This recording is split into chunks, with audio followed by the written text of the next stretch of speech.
All right, Louie, you are on here. All right, guys, I am going to kick things off. Let's see.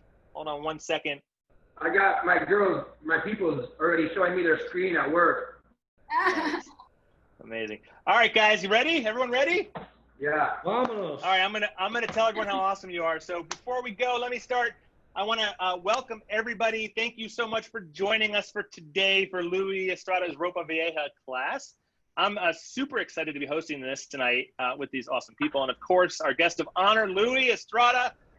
Before we start, I have 3 quick comments that I want to mention. First is, if you are watching this event live on Facebook Live, and you want to participate or you want to ask questions of Louie, go to startupcuba.tv/Louie, and that will give you the information to log into Zoom. If you log into Zoom, you can get on and then you can ask questions.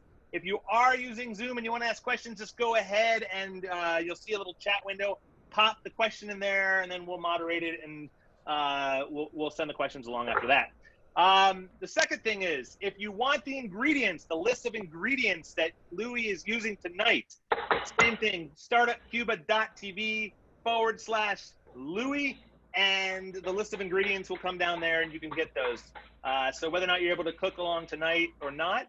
And the third thing, I just want to apologize to everyone for postponing tonight's event from last week.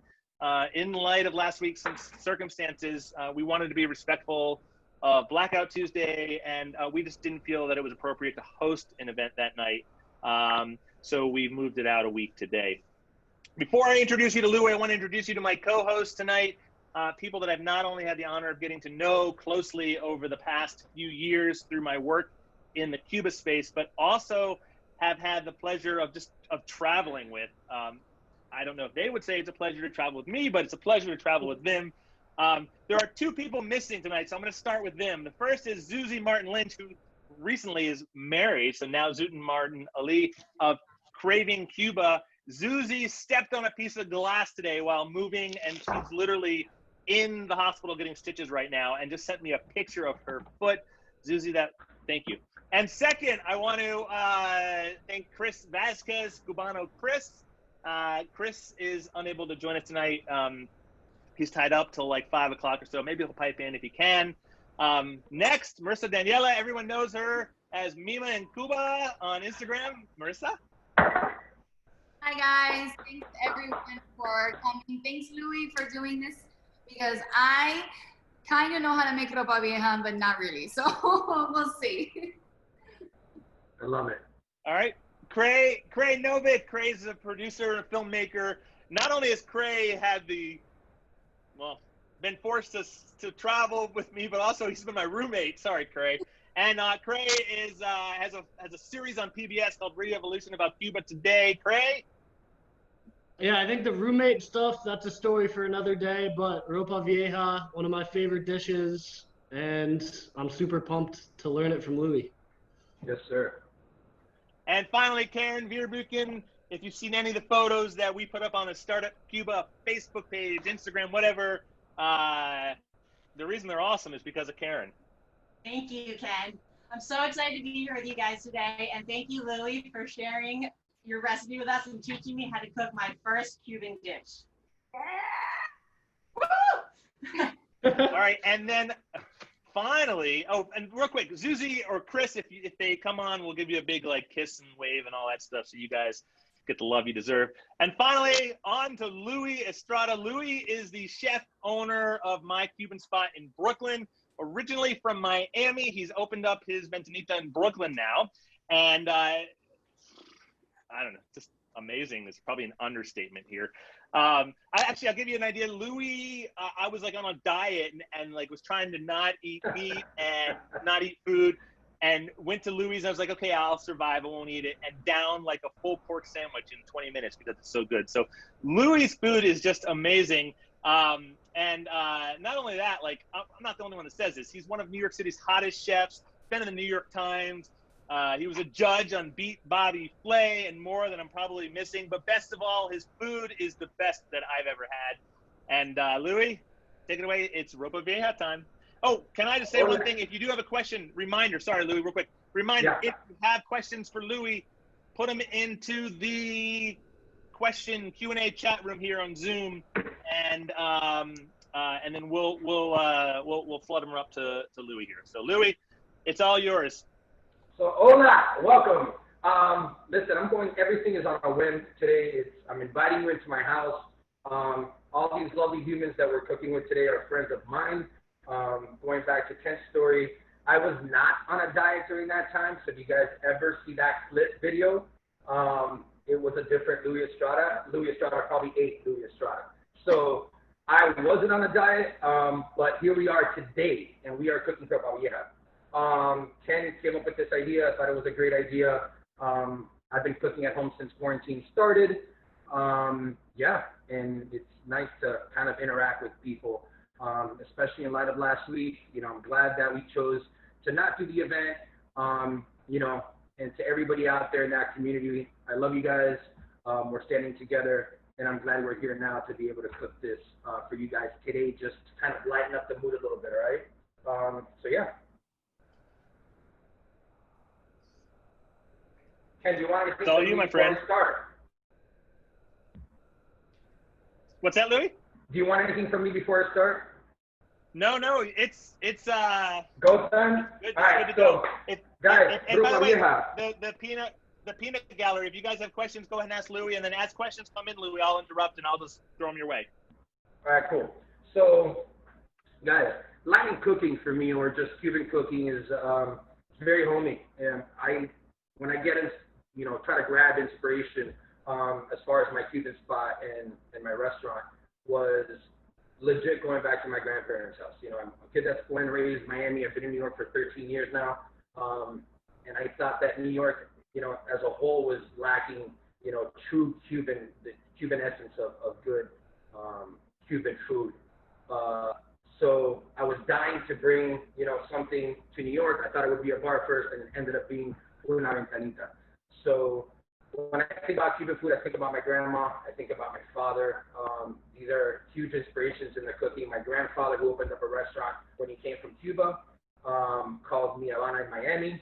I wasn't alive when the restaurant was still open, but as you can imagine, the stories that were told all throughout my childhood and at the dinner table, Ropa Vieja, along with other dishes, is just something that takes you home. It's, you know, we only had a certain amount of seats at the dinner table and everyone else was scattered around your grandmother's house, but it was who made it to the table first.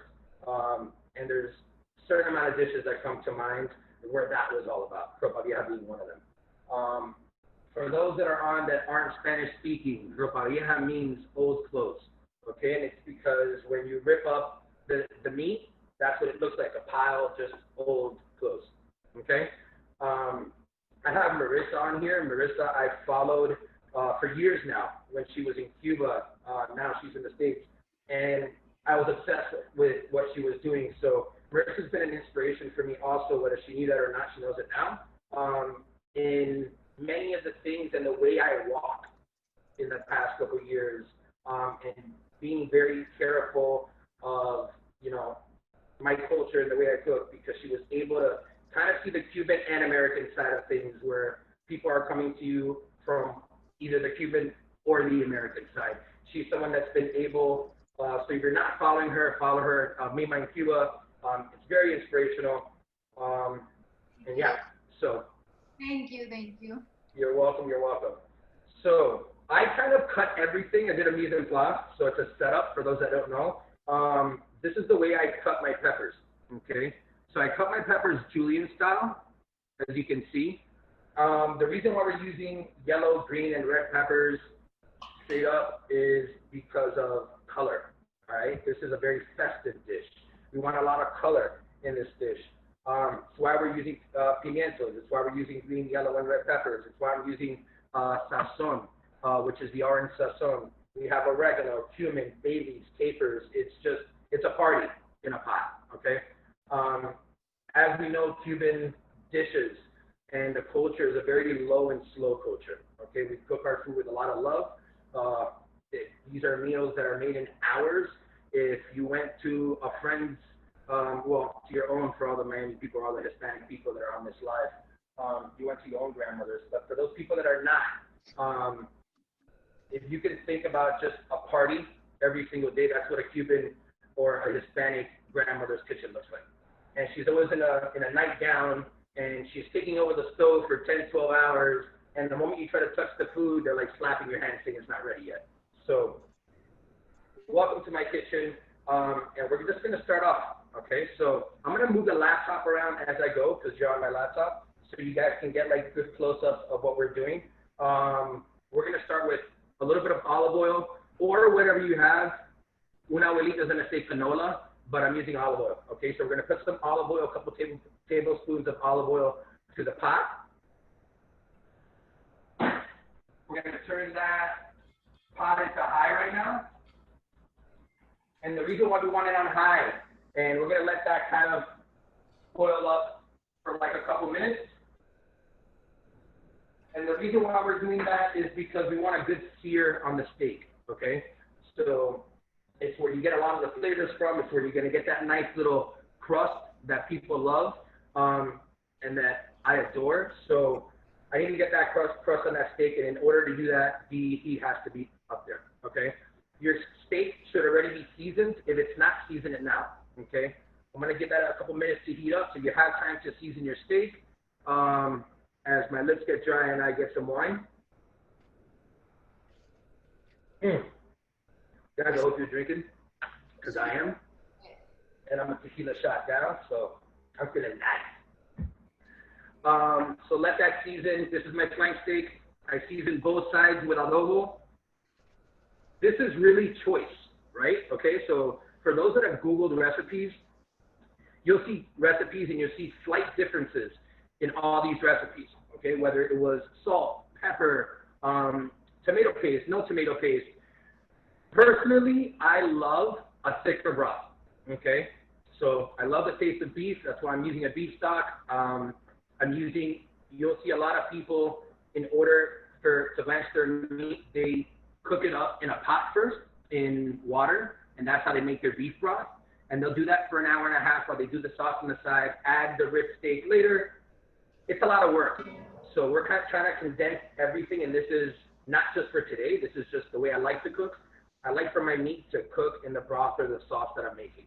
So the sofrito, the sazon, I want the meat to be in that bath as long as possible. Something I think I was telling Ken and the crew the other day is that, to be completely honest, you know, we always, and this is a little fun fact, we always wonder why leftovers taste better the next day. And this is super simple, because it's been in that marinade and it's been in those flavors for a day longer. Pretty simple. That's what it is.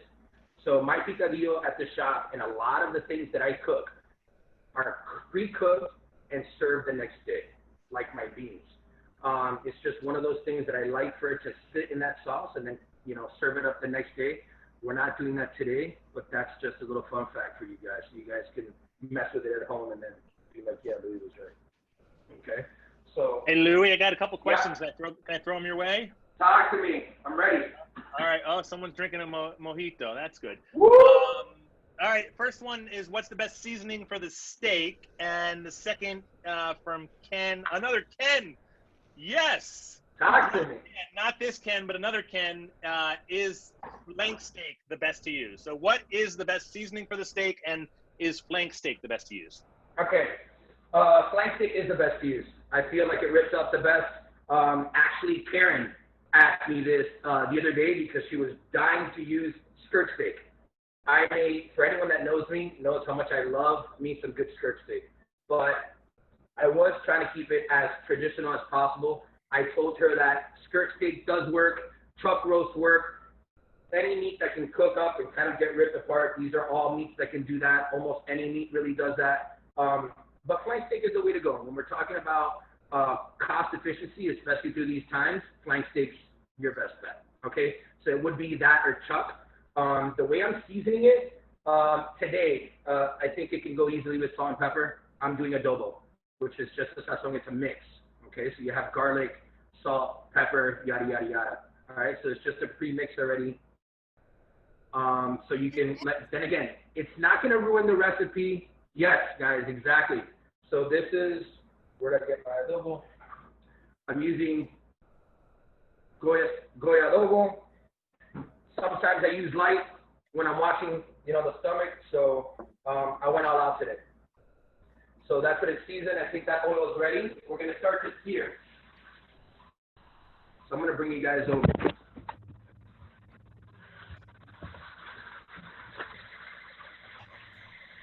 And that's what you want to hear, okay? That's starting to sear. So what I'm going to do is I'm going to let that rest. You don't want to mess with the meat. Let it rest. Let it sear. We're going to flip that, and we're going to do it to the other side of the meat. I have 2 pieces. So, yeah. Once we're done kind of searing the meat, we're going to start Louie, to put the lovely bath together, as I'm going to call it today. Yeah, Marissa? All we need to do is the adobo, no? And then I put it in the pot? Absolutely. If it doesn't fit in the pot like that, cut it in half. Okay. Because what you don't want to do is cover the entire pot. It's just going to steam, and it's not going to be able to sear. So the smaller pieces, the better. Okay. But you can go ahead and put it in. Hey, Louie, got a couple more questions. Sorry, I'll be quick. Talk to me, Poppy. That's over here. All right, we got, first of all, Christine's asking what size is the pot, and is it just olive oil in the pot so far? What size is the pot? So it's about 12 inches, 12 by 12. It's a Dutch oven. You can find it on Amazon plug. It's a lodge, and I cook almost everything in this thing. All right, so I use it 4 to 5 times a week. It doesn't leave from on top of the stove, plus it looks nice. But that's what I'm using. Yeah. So how long on each side as far as the steak? We're doing it right now. Okay, so it's kind of just letting it sit there and sear. And then once I flip it over, I'm going to show you guys how that should look. All right, you should have like a golden crust. Okay. One thing, are you, so a question here from Angela, are you doing about 3 pounds of meat total? We're doing about, so we're doing 2 pounds of meat total. Okay, 2. so Marissa has 1.5. She was hitting me up from the supermarket earlier. It doesn't really matter, okay? Because at the end of the day, the meat to sauce ratio is only going to matter when you put the broth in and it kind of goes over the meat. But as far as the recipe, it won't damage it whether you have a pound, 3 pounds, because you'll see what I'm talking about. Once we add the sauces and the broth, this is what I was talking about earlier and through my posts on Instagram. It doesn't really matter. This is one of those dishes that you kind of eyeball, and you taste. If you were wondering why I had the spoon here, is because like my grandmother's house back in the day, I would kind of sneak that spoon in to see how the food tastes. Well, I taste throughout the whole time. So you're gonna taste, you're gonna add this, you're gonna add that, and I'll show you guys, for those people that have more meat, what I'm talking about as we go on. All right, cool. And then, oh, go ahead, Mari. Sorry, is it on high or should I put it on medium? It is on high. You have to have it on high and let it, yeah. All right, so I'm going to go ahead and put this meat so you guys see what I'm talking about. Okay. Hey, Louie, one more. Sorry, man. This is the last Yeah, go ahead. Okay, it's in the queue here. So Anna's asking, what's the yada, yada, yada, though? So this is kind of what we're talking about. Adobo, but is the adobo from the container, or do you make your own adobo? The adobo from the container. If you make your own adobo, absolutely. If you guys want that recipe, hit me up on Instagram, and I'll leave one of the things out so you don't have the exact recipe. With some. Cool, and that's just My Cuban Spot on Instagram, or Chef of Spirits. And hey, and Carolina wants to know what you're drinking. Some lush, and I don't lie. So I'm having some red wine. It's a Refosco, so just in case you guys want to know exactly what it is. It's one of my favorite red wines on the market today. It's easy drinking, and I'm also having some tequila on the side that's not on camera. So yeah. I'm having margarita. Love it. So I'm having some tequila on the side, and I'm enjoying some wine. All right, we're back to you. All right, perfect. So let me show you guys how this steak is supposed to look as I maneuver this laptop around. All right, so this is what we're looking at. Let me, if you guys can see that. All right, so we're looking to do that to both sides of the meat. Don't worry about anything that happens to the bottom of your pot. If you feel like there's things getting stuck, The juices from the meat, leave them there. They serve a purpose after. Any other questions, Ken? Someone's asking, what is adobo? Adobo is just a seasoning. So it's a pre-made mix, okay, of oregano, garlic, and you're going to see a lot of adobos. So adobo is just a line of seasoning like sazon or sazon completa. There's differences in every seasoning, okay? Whether one doesn't have garlic, the other one has garlic, one has pepper, one doesn't have pepper. It's a pre-made mix, okay? So it's how you would see someone roast pork on a barbecue, right? So it would be like, oh, I have my own mix or my own rub. This is a rub, okay? That was created by the makers of adobo.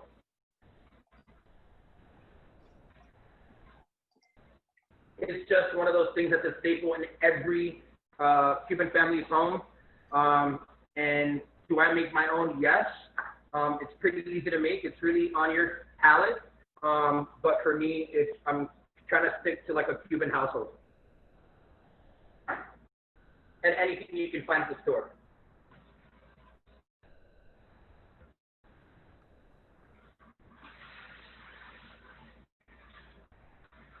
All right, so once this meat, so it's pretty simple. Once this meat is done searing off, we'll get into like a Q&A. We'll talk within the host and just chat because as you'll see me put the ingredients in, you're going to see the broth forming or the sauce, which I like to call. It's more of a sauce to me because it's just going to sit, okay? And we're going to see that and we're going to see it happen. And every 20 minutes or so, we'll go back to the sauce. We'll taste. We'll see if there's anything that should be added. Okay. Remember, before anyone asks, because I feel like this question is going to come, we have cumin, we have oregano. Those are going to be like a teaspoon each. Once again, a little more, a little less isn't going to ruin the dish. So about a teaspoon. If you don't know what that is, ching, ching. That's it. It's a double hit. So we got that. We have paprika. Paprika, same. Another teaspoon. We got 2 bay leaves and 2 packets of the orange sazon that I told everyone to go ahead and get. All right. We have the tomato sauce. We have our beef stock. We have our peppers, our onions, our pimientos, and our capers. All right. And of course, our tomato paste, which I'm going to use for 2 things and kind of show you guys a little secret that I do with my beans. Cool. And if you guys, while everything's cooking, we'll take questions. So if you have questions, if you're in the Zoom, we've got a ton of people in the Zoom. If you're in the Zoom call, just go ahead and put your questions into the Q&A there. While it's all cooking, I'll roll those at you, Louie. And we'll try to get to your questions too if you're on Facebook, but it's a little harder. All right, so my mom says she's in the house. Make me proud. Yeah, your mom. I thought I made her proud. I thought I made her proud a long time ago, so I'm pretty fucked now. Alexandria says how many minutes per side. It's going to be roughly about 5 minutes per side. All right, guys? So it's going to be, to answer that question I thought I did before, but it's going to be roughly around 5 minutes per side. We just really want to, get a nice sear on that meat. Jenna says, all we're looking for is a sear, right? Yeah, we're not trying to cook the meat throughout. We're just looking for a good sear. Jenny Land says, instead of stock, can you use red wine? Yes. Okay. But there's a difference. I'm using more stock to red wine. If you're using red wine, which is something we'll go back to, if you're using red wine, I would use water. Okay. So that is something that when I go back to, if you only have red wine, you couldn't find white wine, whatever the case may be, it's something that I'm going to use now when we take off the meat to deglaze. But if you're going to use red wine in the recipe and you don't have any of the stock, you can go ahead and use water. If you do have the stock, use the stock anyways.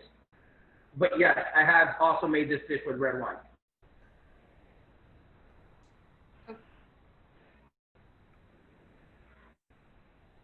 I flipped mine over already. My flank seems to be a little heavier, so I know, I feel like mine's burning, but I know. Well, as long as you get the sear, make it out. Don't wait for me. I don't even know what it's like. Don't wait for me because your stove might be a little faster. So if you see that you have a nice golden crust on each side, go ahead and take it out. Okay.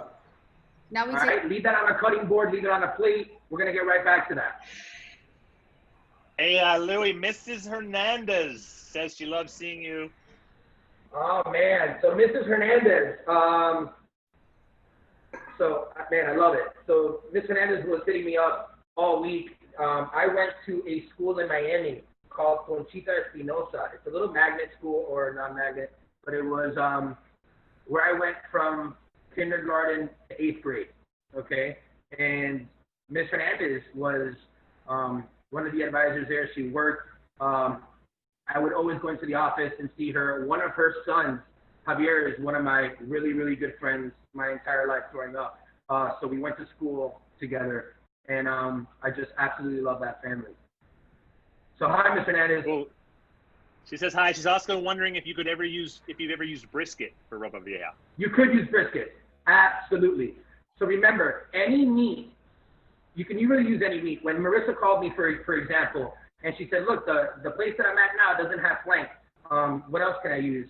I said, listen, look for this, look for chuck roast, look for this. But if you can't find anything, get any meat, okay? You just want any meat that can really tenderize. That's all you're looking for.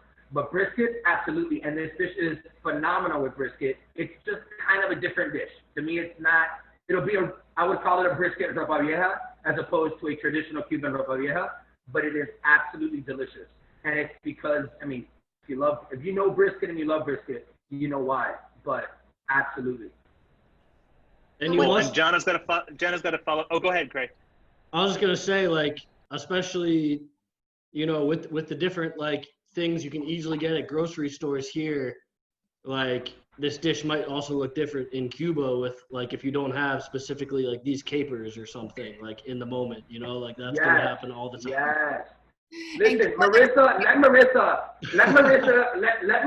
kind of go at that. And yeah, I'm sure Mari could go into that for like. Well, in Cuba, good to know. In Cuba, usually only the tourist areas say ropa vieja, but outside tourist areas, we call this dish carne ripiada.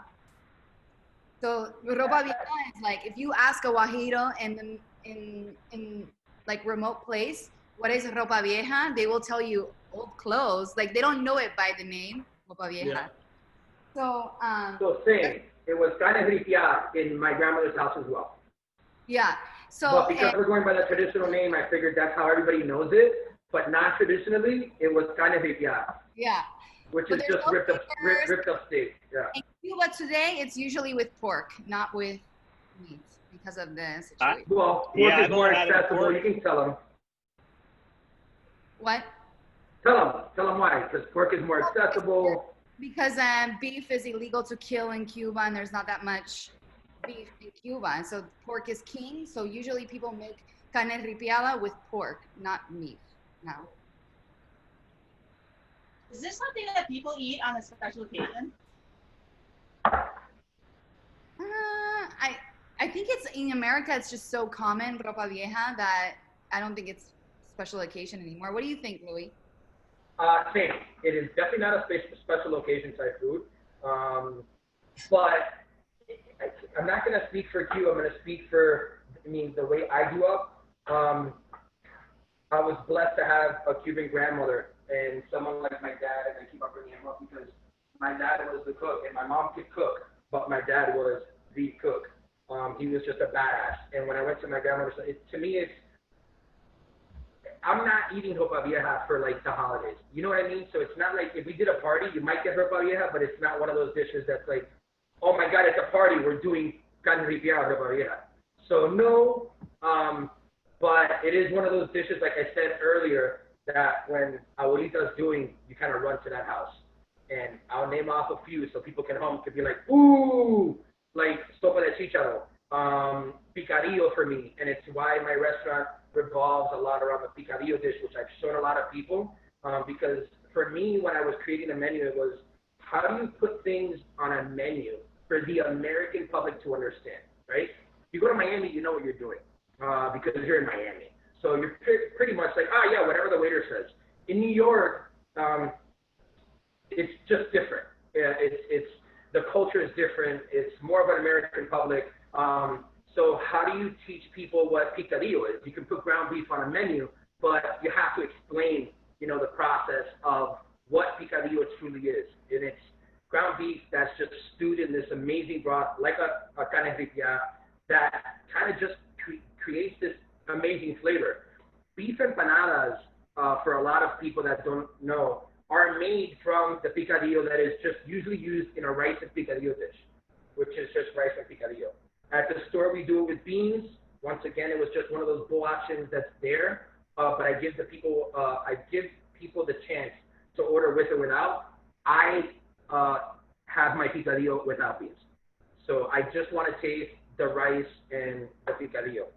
So picadillo for me was that dish. Karen, if you were to ask that again for me, fuck yeah. For me, picadillo was a dish that the moment my grandmother was cooking it, I ran. I'm sensing a second cooking class here. I'm ready. Hey, I got a couple questions for you, Louie. Yeah. Coming in. You ready?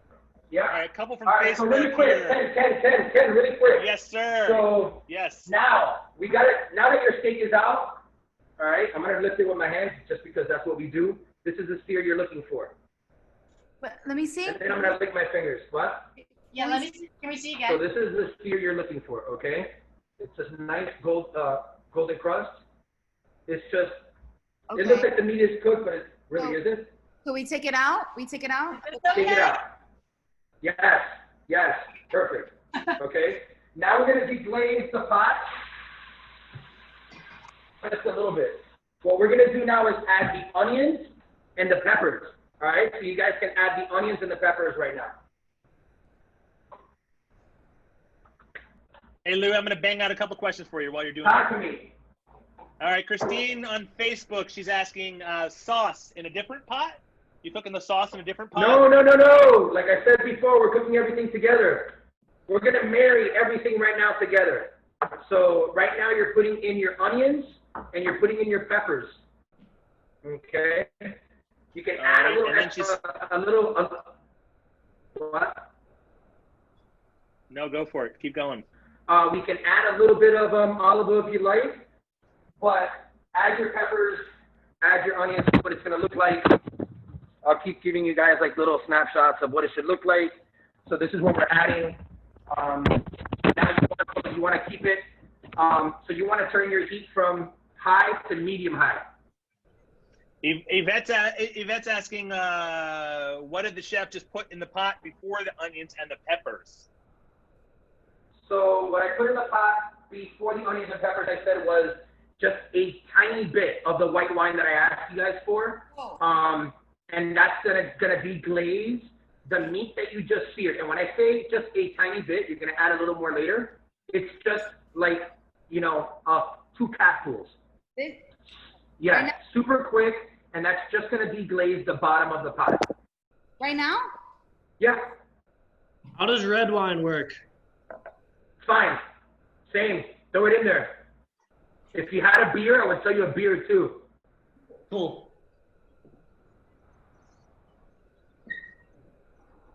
Okay, so Jana's asking, okay, that I think you answered that one. So it's either red wine and water or stock. You combine the red wine and the stock. Yeah, right now what we're just doing is kind of deglazing, right? And with the peppers and the onions, it's the same way I cook my meat. My beans is we're looking for all these things to sweat. When it's sweating, you want it to be translucent, okay?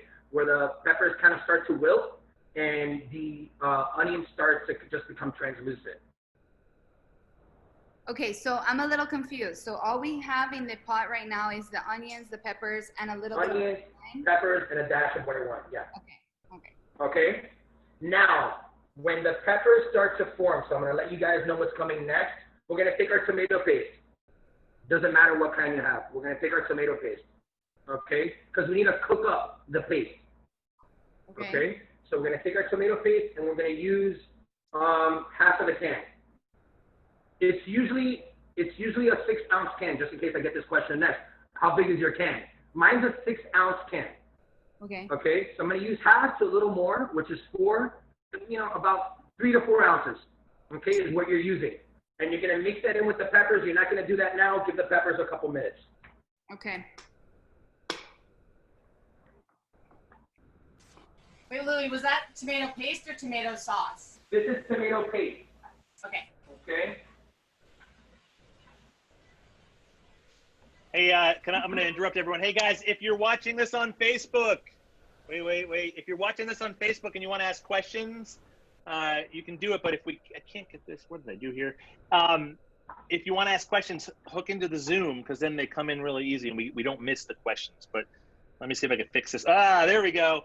Startup Cuba. There we go. Startupcuba.tv/Louie. That'll give you the information on how to patch into the Zoom because then you can put questions in there. Startupcuba.tv/Louie. Then the questions just kind of go in a queue here and we don't miss them. Just in case.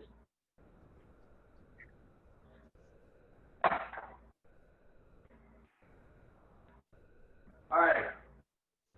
Now we can go ahead and grab your tomato paste and let's put those 3 to 4 ounces, which is about half a can. Just eyeball it. It doesn't matter if you're out.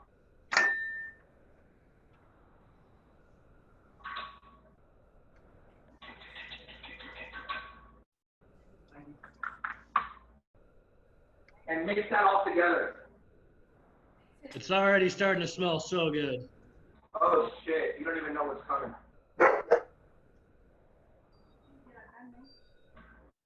Guys, if we were on TV, it'd be different, but we're at my house, so feel free to curse.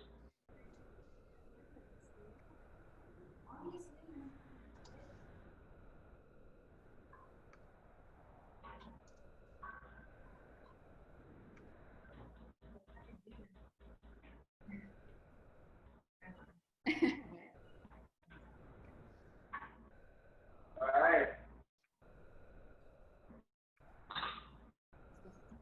So little by little, you'll start to see your kitchen just become instantly cleaner because what you're doing is you're just dropping ingredients and putting everything in your sink. All right.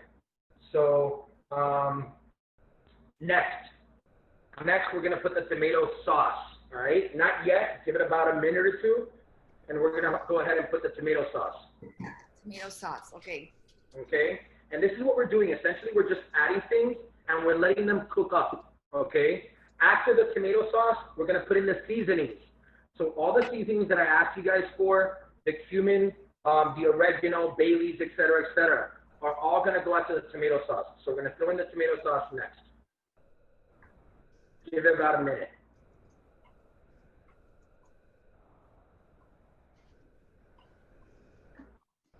Ow.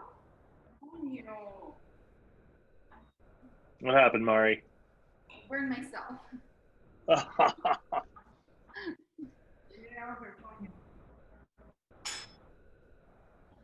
Cray, nice view. I know that. Wow. Did you put your tomato paste in there already? Great. Yeah, I just added the tomato paste. You just added it? All right, cool. Mix that in. Let that cook up.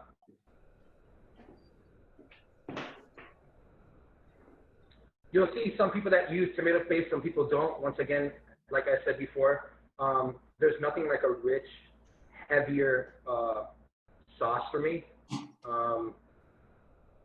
You'll see some Ropa Vieja or Cray Novick that comes a little lighter and a little thinner as far as sauce goes. I like the heavy stuff.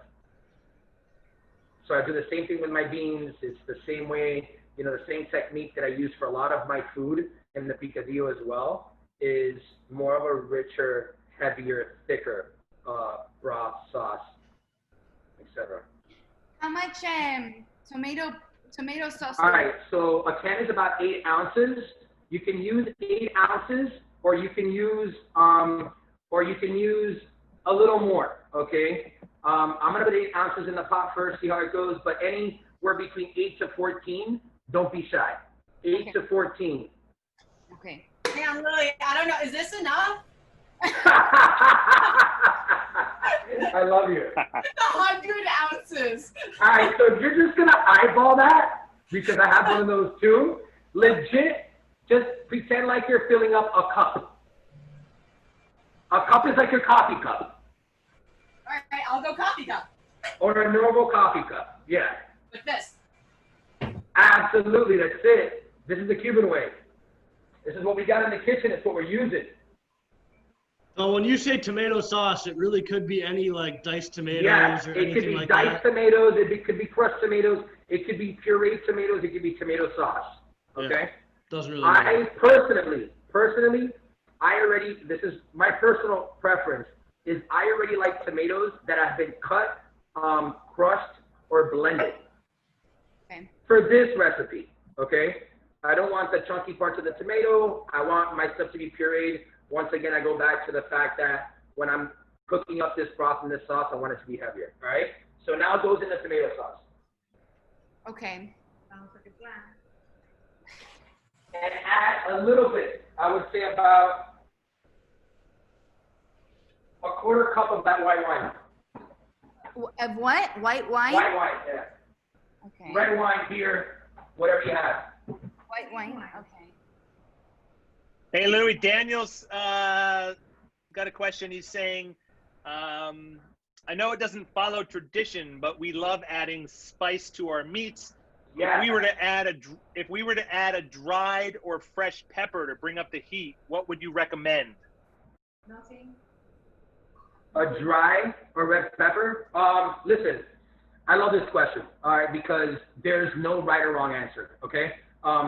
The answer is yes, yes, yes. Use anything you want on the meat. I've done it several different ways. I was even thinking about myself today. I wanted a little spice, just what I'm in the mood for.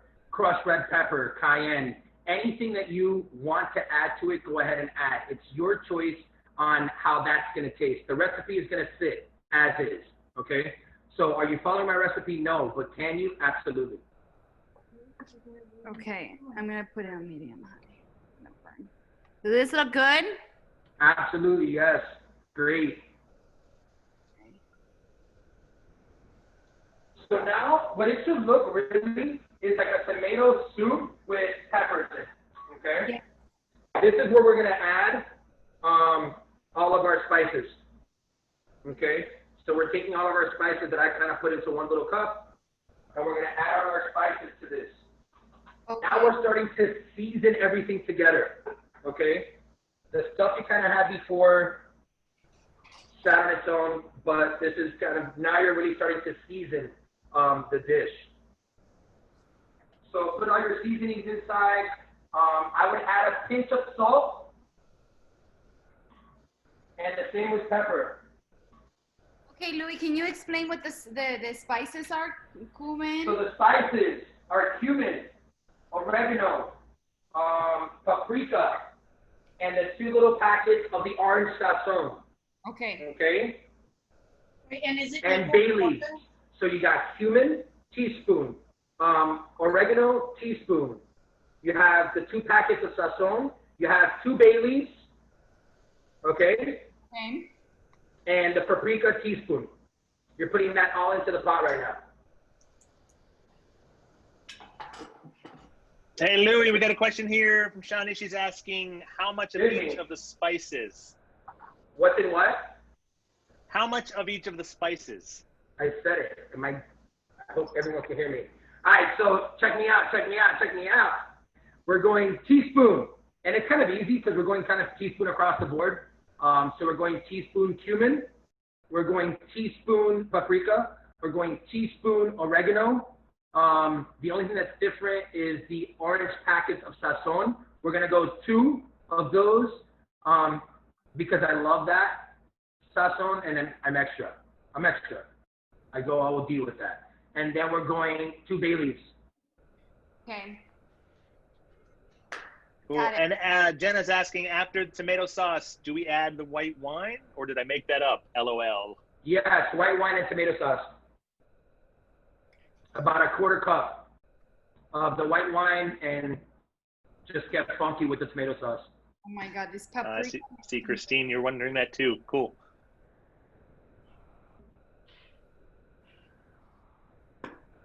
My pot has officially become the new Cray. Oh yeah. Oh my God, Cray, look at that. You look good. Let's just say I've got a good teacher. Cray, I like where you're at, bro. Okay. Y sazón Goya. This is what it looks like, everyone. So if Yes. My sous chefs. Carla, is there a playback option? Yes. So if you're watching this and you're registered, we'll email out a playback. So if you want to register, just go to startupcuba.com/Louie, Carla, or anyone, and then we'll send out the playback. Alina is saying salt and pepper. Yes, to taste. So you're putting about a pinch of salt and a pinch of pepper. Remember, everything that you're already putting into the pot already has sodium. So there's pepper in the adobo. But I like pepper on its own. It's umami. Therefore, yes, a pinch of salt, pinch of pepper. So you're getting that salty sodium from most of the ingredients that I already put into the pot. It's a good question. I do add a pinch of both, which I said before. Personal preference. So I went to like 3 grocery stores, and the third one like had this, but I was afraid that if I couldn't find it, I would need a substitute. Like how important is this seasoning to the dish? It's important to this one. Can you not add that, and will it still come out delicious? Yes. So that's where you up the salt and pepper. So it's a perfect question to what we were just saying. It's where you up, the ante on salt and pepper for taste. So that's why I said a pinch as opposed to a tablespoon. And it's more just now to taste because of the fact that that orange sazon that you're looking at, does have a good amount of sodium in it. There were also like 10 different kinds of sazon, just like This is why adobo. I said, it's why I said con achiote. Good job, Craig. Oh, is this the wrong kinds that I got? This is the stuff I normally use for sazon. That's perfect. All right, deal. Louie, we got Christine is asking, a couple people are asking about onion and garlic. So garlic is coming now, okay? So now you're adding the 4 to 6. All right, so this is the thing about the garlic. Garlic you can add in so many different ways. You can add it at the beginning, you can add it at the end. People will say, well, I want to cook it up. This dish is cooking for 2 hours. So the garlic is going to cook up. So now is when you throw in the garlic. Right now? All right? Right now. How much? So you're doing 4 to 6 cloves. Okay, so when it's minced like this, because now I'm in America and I'm fancy. So when it's like this. Okay, so if it's already minced, you're using 3 tablespoons. Okay. Okay. So 3 tablespoons. 3 tablespoons. 3 tablespoons. 3 tablespoons.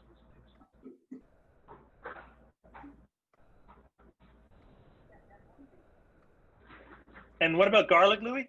I mean onion. I'm sorry, onion. The onion already went in. Onion went in with the peppers in the beginning.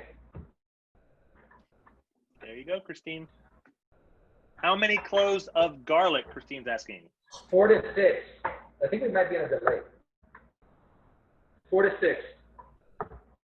Ah, that's what that is. You're right, Louie. We got a little It's bit of a delay, right? That's what I Yes, thought. that's no what wonder. it I was is. like, hold up, I said that. So yeah, 4 to 6 cloves of garlic.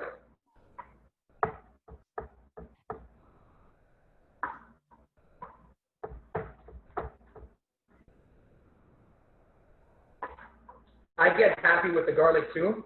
I love me some garlic. Even on a first date, I don't care about the bad breath. If it's meant to be, it's meant to be. She'll kiss you either way. But I'm a garlic guy, so I'm still ordering that pasta dish with the garlic. By the way, my mom is here and she's giving commentary on everything that you're saying. I just saw her. Is she hitting me yet? She's like, oh, it's kind of mexicano. She's like, I would have already done this recipe already. It's already in the plate already. Oh, 100%. I'm just doing it for them. This would have been cooked up so much faster the other way.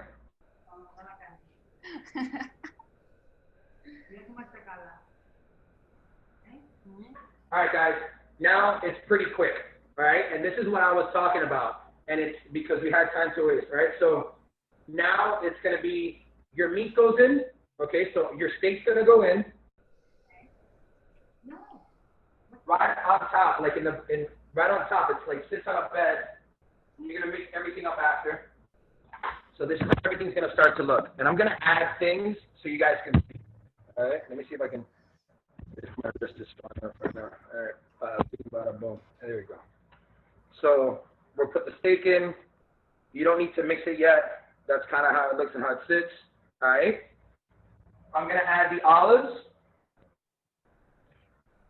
I have some that I split in half. I have a lot that are whole. The capers.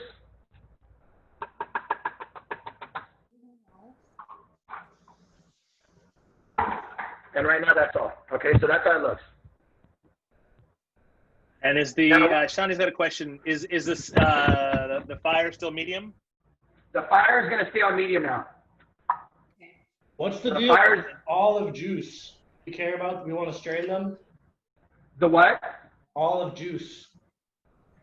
The olive juice is fine. Some of the brine goes well. I have some brine in mine as well, okay? So it just doesn't have to be the olives, guys. If you have olive juice, it's fine as well. So this is basically how it looks right now. Now, all we're missing is the beef stock. And with the beef stock, you're going to eyeball it. Okay? So this goes, you're going to see now, it's an eyeball. All you want it to do is to cover the meat. Okay? Cover the meat. It's like making a chicken soup. It's like making arroz con pollo. It's like making most dishes. You just want it to cover the meat. I'm going to use the whole stock. It's about 24 to 26 ounces. Now this is what we're looking at.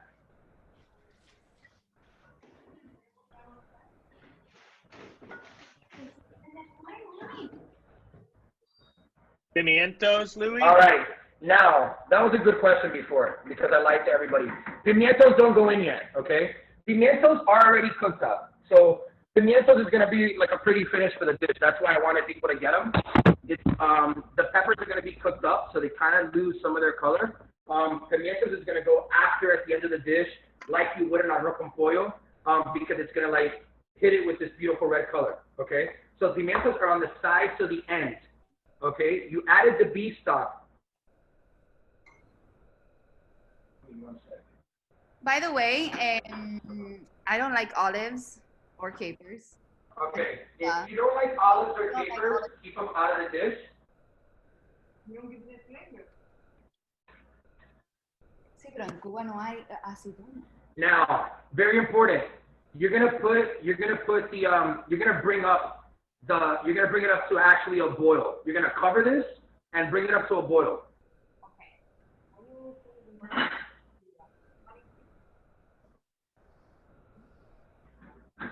So what you're doing now is you're bringing it up to a boil. What that's going to do is when you bring it back down, you're going to help reduce the sauce.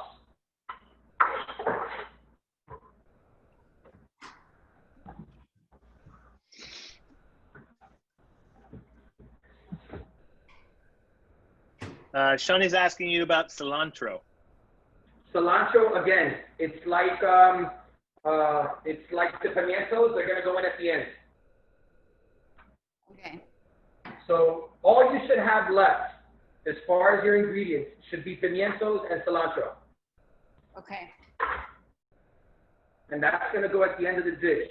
Right now, you're bringing everything to a boil. Once you see that the sauce starts to kind of boil up, bring that heat to a medium-high heat or to medium, and you're going to leave it covered, and that covers for an hour and a half. Okay.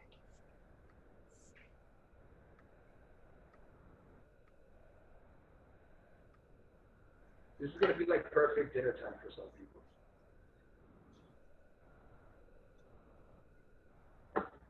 All right, Ken, anything else we got? No, I'm looking. If anyone has any questions, go ahead and send them in. Okay, so right now, this is the part that I was talking about before when we first started. This is the part when we came over our grandparents' house where it just became about, stories and, the kids were always anxious, right? Now, as we're older, it's different. You grab a glass of wine, you grab a scotch, you smoke a cigar, and you kind of wait for the food to be done. Whereas before, as a kid, you kind of went in there and you were just anxious about when the food was going to be done. So Talk to me. So my mom is freaking out. She's like, when are you going to cut the meat? Well, the meat doesn't get cut for an hour and a half. No, it doesn't get cut for an hour. ¿Por qué? Why? How does she do it? See, I'm going to tell you. All right, listen. So this is what I'm going to tell you before Marissa starts because I know what her mom's going to say. And this is what I was going to say prior. Usually, what you would have, mommy, usually, all right, so usually, hola.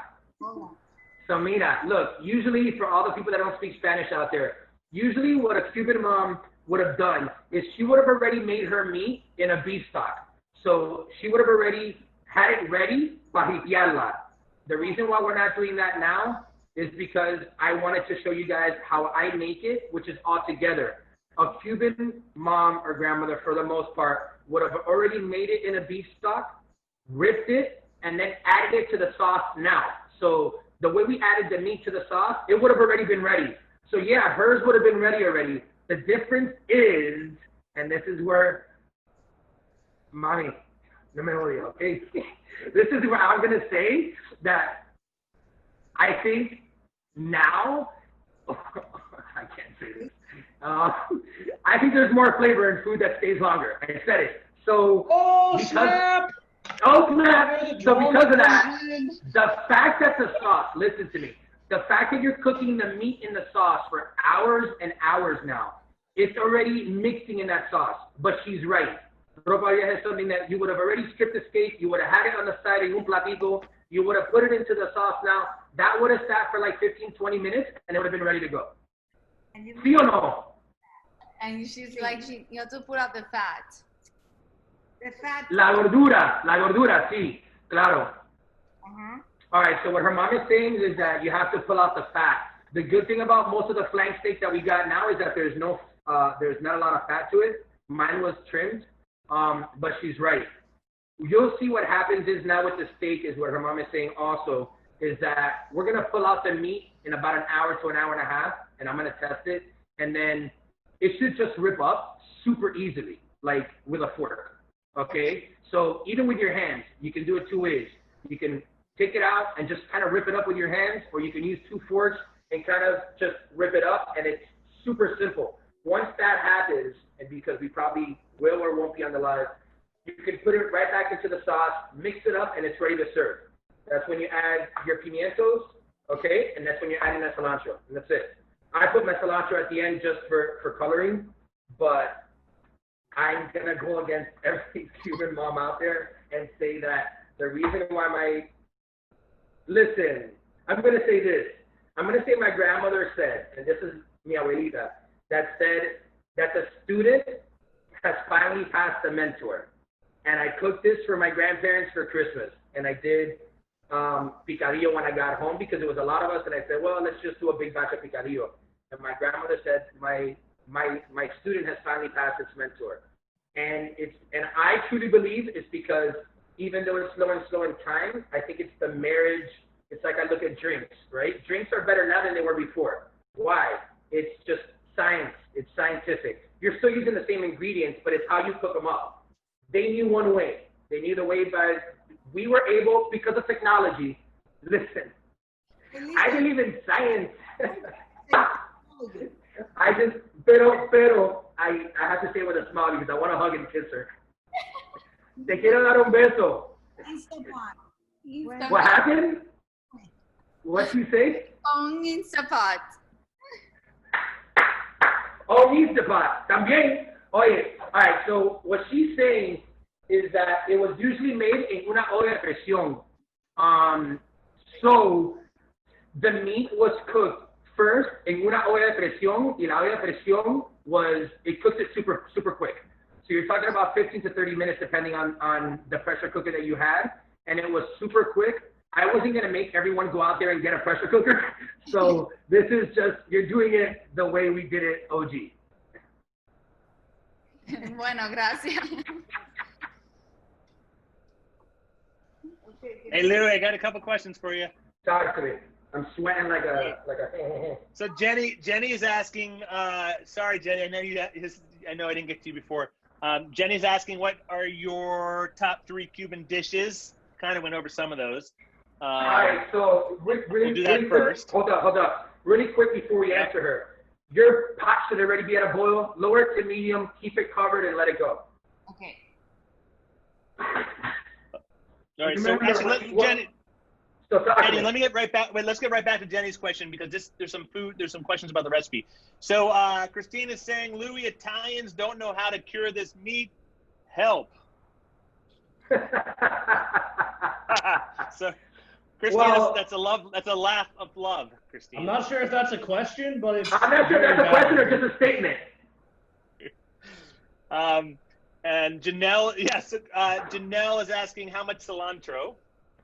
So cilantro, we're just gonna get jiggy with it. I'm gonna grab a handful. You'll see at the end that cilantro becomes a little for flavor, a little for taste, picturesque quality, but it's gonna melt into the Ropa Vieja. We'll see. Regardless, guys, for those people that can't stay on the live for another hour or so, we know it takes a while. I'm gonna finish the dish and I'm gonna post everything on Instagram and Facebook. Okay.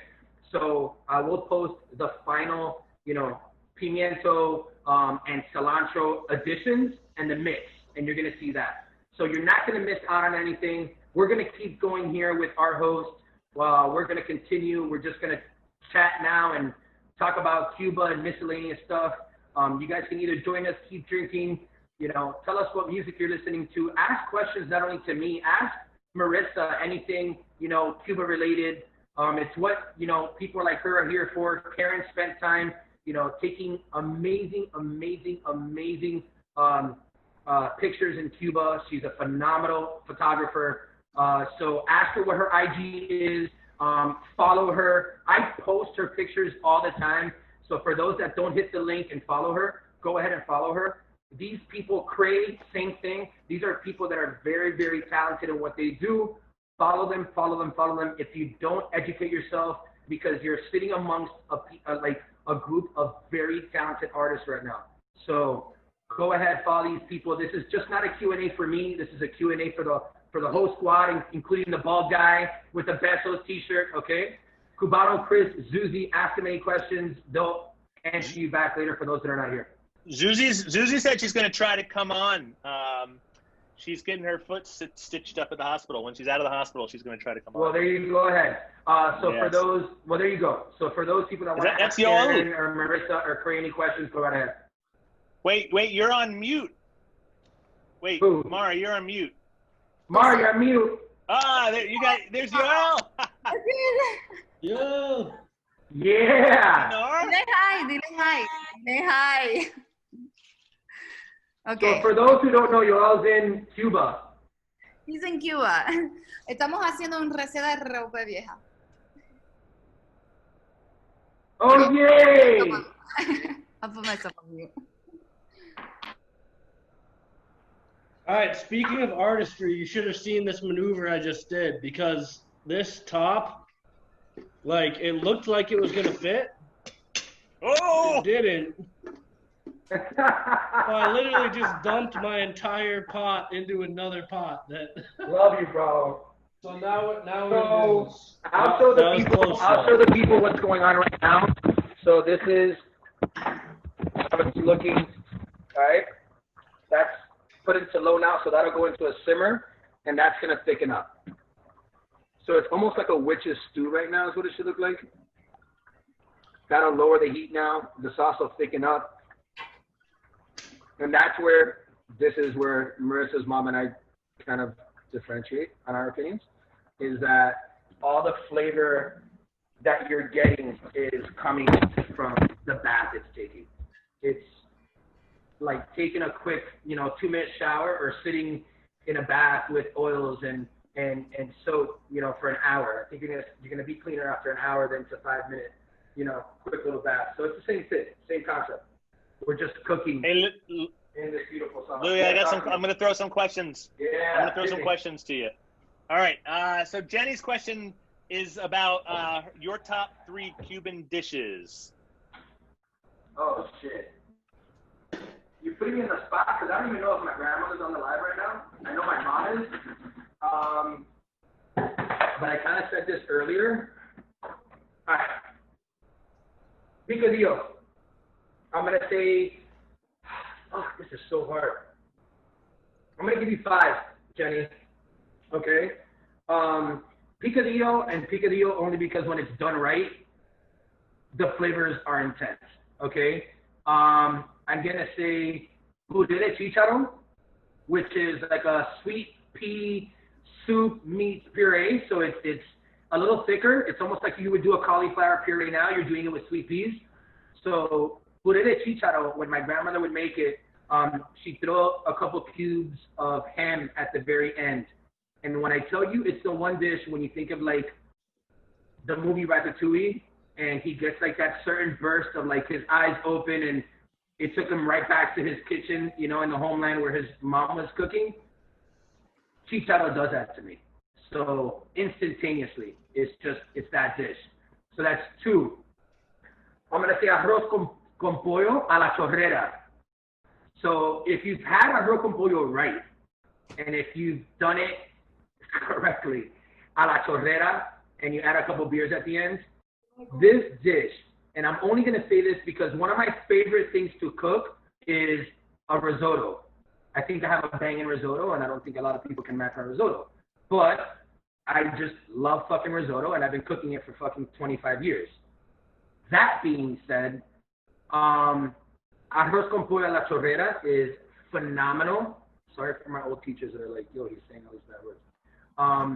Is phenomenal, and that's definitely top 2, 3. I'm gonna say vaca frita, and I'm gonna say vaca frita well done. So I want it super crispy. It's the way my mom loved it. When I eat vaca frita, I want it super well done, and I want it with extra onions, which are caramelized like sauteed onions. That's 4.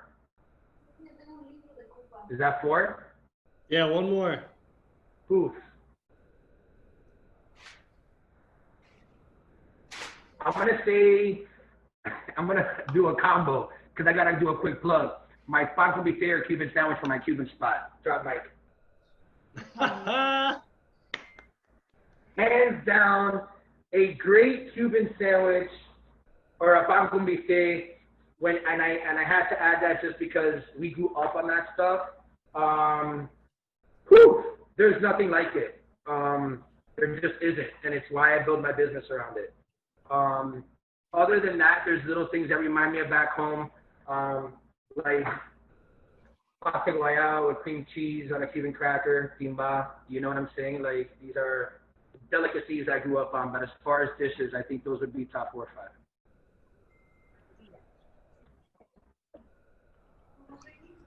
You guys have been open, like, for the past week, talk to me, right? Craig. So we're going on 3 years in August. August 4th will mark 3 years. How's it, like, what have you seen over the first 3 years? What's changed since you first opened? The only word I can say is blessed and intense. Okay, so words. I say intense because it's a business. The restaurant industry is just one of those that it's every day is a different, it's a different adventure. I think that's the best way to say it. Whether it's equipment or it's, bills, food costs, employees, consistency of food, everything is an adventure, right? So I pride myself on consistency. It's why a lot of chefs now do, measurements and how they're able to just kind of get away from their store to kind of clear their head. But consistency, and hospitality as well. So for us, it's not just about food, it's about hospitality. I've been very, very, very lucky to hold on to 4 employees, and I know they're probably watching from the store right now. unless they're they're getting their asses kicked. I will say, and I always applaud them, and I always thank them for being loyal and for being a great staff because they've been with me since the beginning. So, but it's a roller coaster ride, man. But it's a beautiful ride. I mean, you have to love what you do to really like be in it and love it, even 3 years or 10 years or 15 years down the road. Right. Otherwise, you'll burn out unless there's something more. You'll just burn out. For a photographer, for a writer, for a journalist, for anything, love what you do.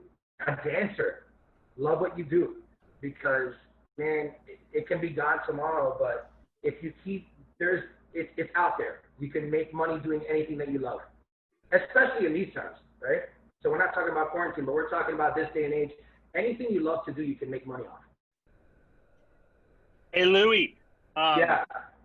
I got a question. Tell me about your pork sandwich, because when you made a pork sandwich for me once, you convinced me to put cheese on it, which I would never have done. All right. So this is, God, Ken, you asked but it was awesome, dude. All right. So I'm gonna tell you this. You're like, I was standing at the window, and you're like, trust me, and I was like, all right, and all right, so I trusted you, dude. It was amazing. I'm only telling you it's a bad question because of this, right? For my fellow Miamians that are watching, and for people like Marissa's mom that have like their own opinions that I love because they're right. This is why I said in the beginning, there's no right or wrong. They're right? So what I made you try was a pan con lechon. The thing with the pan con lechon, even how it's made back home or how it's made in general, it doesn't come with cheese, all right? It's the beautiful pork, it's sauteed caramelized onions, and it's potato sticks or strips, however you want to make it, right? The juice that you're getting, so people are like, what sauce? I'm like, the sauce and juice that you're getting should come from the pork. If you have a dry pork, you have a shitty pan con lechon, plain and simple. The thing with mine is that we only have one cheese, and people ask me, oh, that's all the cheese you got? I'm like, it's all the cheese you need and we use. So the cheese binds the sandwich together, and it's only because I press every single sandwich. So you'll find a lot of places where they kind of toast the bread, but they don't press it and they cut it, which is still comes out phenomenal. The pan con lechon that takes me back home, the reason why we don't make it is because it's more like a sloppy Joe. And the reason why I say this is because the pan con lechon is one of those things that you have after you roast a pig, for hours and hours, where you're getting a dry piece of Cuban bread, and you're legit stuffing it with onions, lechon, and eating it right then and there. So you open it, stuff it, eat it. That's a pan con lechon, a true pan con lechon. But we're still using the same ingredients that a pan con lechon usually comes with. We just stepped it up as far as flavor and taste. So now you butter the bread, you press it, you have extra flavor, but you're not changing what the sandwich essentially is. You're just elevating it, right? So the thing with the cheese is that I found that the Swiss cheese kind of just binds the sandwich better. That's it. That's all it is. And to me, there's two things, or a couple. And this has nothing to do with the Cuban culture. Cheese makes everything better. Bacon makes everything better, and a fried egg, makes everything better. So those are three things that I try to incorporate in everything. If you don't like it, you don't like it, but hey, tomato, tomato. So you do a fried egg on the lechon? What happened? You do a fried egg on the lechon? I do a fried egg on anything you want. So I have una frita that is essentially the Cuban hamburger. It's just the way so it's a patty with pork and beef, and then it's just the things that go into it, right? We marinated the meat with cumin and oregano and tomato paste and all that good stuff. We make a sauce for it, and then it's also potato sticks. But we have one with a fried egg. Yeah. So, I got a couple of questions here. Yeah, there are some questions. You want to take So Danielle says, we just found out we bought top sirloin. Is that still going to shred the right way? Yes. Might take a little longer, but yeah. Jenny, we got that. Pamela, I'm Sicilian. I disagree with the other Italian. Sicilians make braciole. All right, so this is what she said. I'm Sicilian, and I disagree with the other Italian. Sicilians make braciole with flank steak and sear it first. Say hello to Marissa for me. Hello, Marissa. Kamala is my very good friend. She's Canadian and she lives in Havana. So I love Hola, Joel. All right. For the carne ripia, what cut of pork do we use? Do we follow this same recipe? Marissa asked that. So she said for the carne ripia, what cut of pork should we use, and do we follow the same recipe? Yeah. Right? I would assume yes. So yes, you follow the same recipe. I mean, cut of pork, cambia, no? So you can use pork shoulder, pork butt. Yeah. It's all going to come out the same. I love the meat of lechon, which is the shoulder, but it's not necessarily what I use all the time. So any cut of pork. One best Cuban dish of Louie, crack. All right, so I had Christy Guzman say, one best Cuban dish of Louie, I guess she answered for me, was crack. Hi from Christy. So I love this lady. All right, Christy is one of my biggest regulars, and she is obsessed with my chicharrones. So my chicharrones, the reason why I call them crack is because I sat there one day and I'm like, how do I make my chicharrones taste the way I've always wanted to, like, dive into a bag and, like, just throw them on my face? And I marinated them in a sazon that I made myself.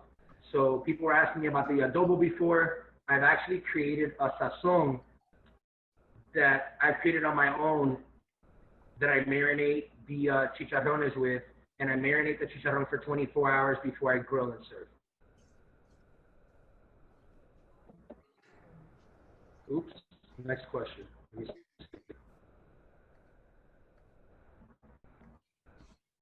I don't see another one. Where's Ken at? Louie, I'm here. That's Louie, it. how do you know when the meat is done? Do you just How kind do of you know when cook the it meat is until it done? falls apart? All right, so Cray, this is the cool part, right? So this is where you go upstairs as a Cuban kid or as an adult, and you either start playing dominoes. You start playing dominoes, you smoke a cigar, and you have a couple beers because the shit's gonna cook for a while, and there's nothing you can do. Like, there is absolutely nothing that you can do. There's no faster way of cooking it. There's a reason why we say low and slow. It's because it's cooked low and it's cooked slow. I mean, my pork in the shop takes 15 hours. You're like, oh my God, it's not different than any way. I say 15 hours because I had to master my oven. My oven, all right, this is the truth. It just is what it is. I closed the shop at 9 o'clock. I reopened at 10, 11. I had to master my oven to where I cooked it at a certain temperature for it to not burn. So I put them in the ovens at a certain time. I take them out at a certain time. It ends up being a 12 to 15-hour roast. But it's not necessarily like, oh, Louie created this 15-hour roast that he does. No, I just had to. Now, I'll always do it like that, but you can cook a pork in 7 to 8 hours. Yeah. So I didn't reinvent the wheel. I just, once again, science. And this dish right here, you could probably cook for more than 2 to 3 hours, right? So, yes, okay. The dish isn't going anywhere. This is what I told you. The best way for this dish is a good hour and a half to 2 hours. Personally, I put it in the fridge. Once I let it cool down, put it in the fridge, heat it up the next day, and eat it after you've heated it up. In the same pot. I would leave it in the same pot. We don't have that time today, so yeah, 2 hours is, I think, perfect, right where it should be. But I think the meat could already get cut up at about an hour to an hour and a half. So that's where we're timing right now. So we're looking at like 30, 40 more minutes, and I'll see where the meat's at. But so people can already see, how their dish is transforming. But this is what I'll do. Once again, I'm going to go to the spoon that I have here. So in about 5 minutes, I'm going to go in and I'm going to taste the sauce, which I want all of you to do. And you're going to see the transgression of the sauces being mixed and the flavors coming together. These are, sauces and spices that are breaking down in there, okay? And now as you see it, if you all open your pots, it's a lot thicker than it was when you first put it in, okay? Because you brought it up to a boil, okay? And now it's just thickening up. So you're reducing the sauce. It's the same way you would reduce red wine, et cetera, et cetera.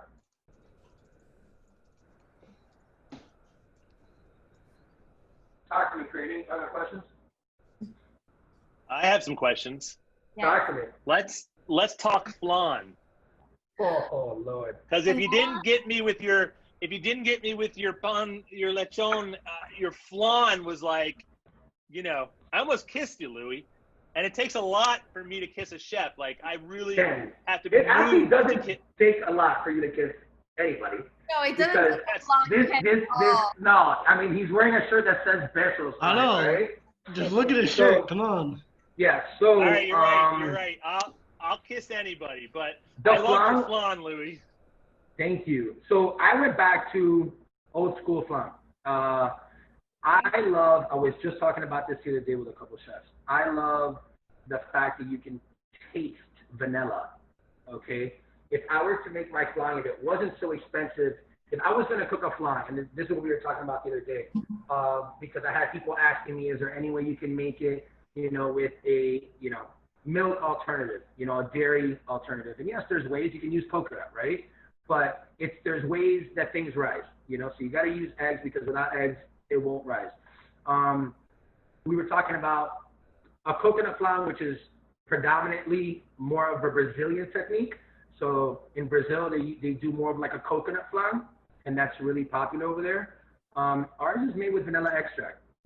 I love to taste vanilla, and this is why to use a substitute is very tough, because it's just not real vanilla. So when they tell you it's imitation vanilla extract, your flan's not going to be as good as using, you know, real vanilla extract. But the true way to do it is with real vanilla beans, no? So that was to make something at a party where I wanted to impress. I'm using real vanilla beans. The same way, if I'm going to infuse a rum, I'm going to use real vanilla beans. So that's the trick. With you, the way you tasted the flan is the fact that I was using real vanilla extract, right, as opposed to substitute. And I use hints of cinnamon, which everyone doesn't use. With me, I grew up having a dessert called natilla. And natilla is something that my grandmother always used to make. And when I tell you, I have two sets of grandmothers like everybody else on this planet, right? My father's mother would make natilla. And when I would go to her house, she lived in Little Havana, so she lived a little further, or in that area, by the Orange Bowl. And for me, it was more of, I would creep into the refrigerator and see if she had natilla done. Because if she did, I was taking one of them and going ham. But if she didn't, I would be pissed. I'd be like, Tita, you know, natilla, natilla, natilla. And it was always like a thing. And it was always, you know, they both did it, but this grandmother was the one that I always remembered for it. And my whole thing, I'm going to go back to the cinnamon, was I went OD on cinnamon. So they always used to sprinkle a little bit on the top. And for me, that wasn't enough. So I would scoop it, eat it, and I would always have cinnamon right next to me so I could just retop it with cinnamon. So every bite, I had cinnamon on it. So as a little kid, and I must have been 4, my palate was crazy. Like, I always wanted certain flavors. And when I made my flan, even though it's a recipe from my cousin's grandmother, cinnamon is that thing that takes me back to my childhood. And everything that I cooked in my restaurant takes me back to my childhood. Everything. Natilla is the best Cuban. The best. The best, hands down. And for those that don't know what natilla is, the American public out there, natilla is like having Jello pudding, like vanilla Jello pudding, but on another level. Like custard. Like custard, but on another level. Yes. Like, and I love the JELLO, but when your grandmother made natilla, Mrs. Hernandez agrees with you. She's saying natilla is even better. Yum. You can eat it warm or cold. Yum. Warm, cold, freezing. It doesn't. She's absolutely right. My grandmother would say, "Hijo, si lo hice ahora." And I'm like, no, it didn't matter. Like, to me, it was right then and there, boom, boom, boom. I wish it would have been cold, because cold was the best way when it had sat in the refrigerator for a couple hours. But I could eat natilla in any other way. The difference is, to store natilla the way I wanted to store it, I was better off with flan, and you all know how big my restaurant is. So I went with flan, but my flan inspiration came from my grandmother's natilla and my cousin's grandmother. Hey guys, I'm gonna do something real quick. I want us to hold on. Where is she? Here she is. So this is Zuzy. Everybody knows Yay. And yeah, Zuzy. No, she just sent me a message saying she's out of the hospital, but she's not in good shape and she can't join the call. I told her go on the Facebook Live because we're gonna go give you some besos. And so, Zuzy, if you're watching this, I hope you're feeling okay. Thank you for sending me the picture of your toe in surgery. That was awesome. And that was actually pretty cool. I'm glad you sent that to me. But Zuzy, we're thinking of you. We wish you were here. Yes, Chris, where can you get the Bezos t-shirt? Yes, I got Bezos t-shirts coming for everybody, Chris. If you want a Bezos t-shirt, just hang tight. What? I want one. Of course, I told you last time we spoke, we're getting you Bezos t-shirts. Bezos t-shirts are coming soon, and so like if you're watching the replay, just look somewhere here. Yep, you got it, Chris. And more information for Bezos t-shirts soon. All right, guys. So I'm gonna tell everyone at home, grab a spoon and just kind of take a little bit and taste the sauce that we've created. And if you can just picture like the final chapter of this plate coming together. Let me fix this a little bit. All right, cool. I was looking for that good lighting, but the kitchen just doesn't have it, Papi. I'm gonna buy you some lights. Here, you know what? I'll send these to you for our next one. That's what I'm talking about. That's what I'm talking about. We'll send you some lights and a microphone.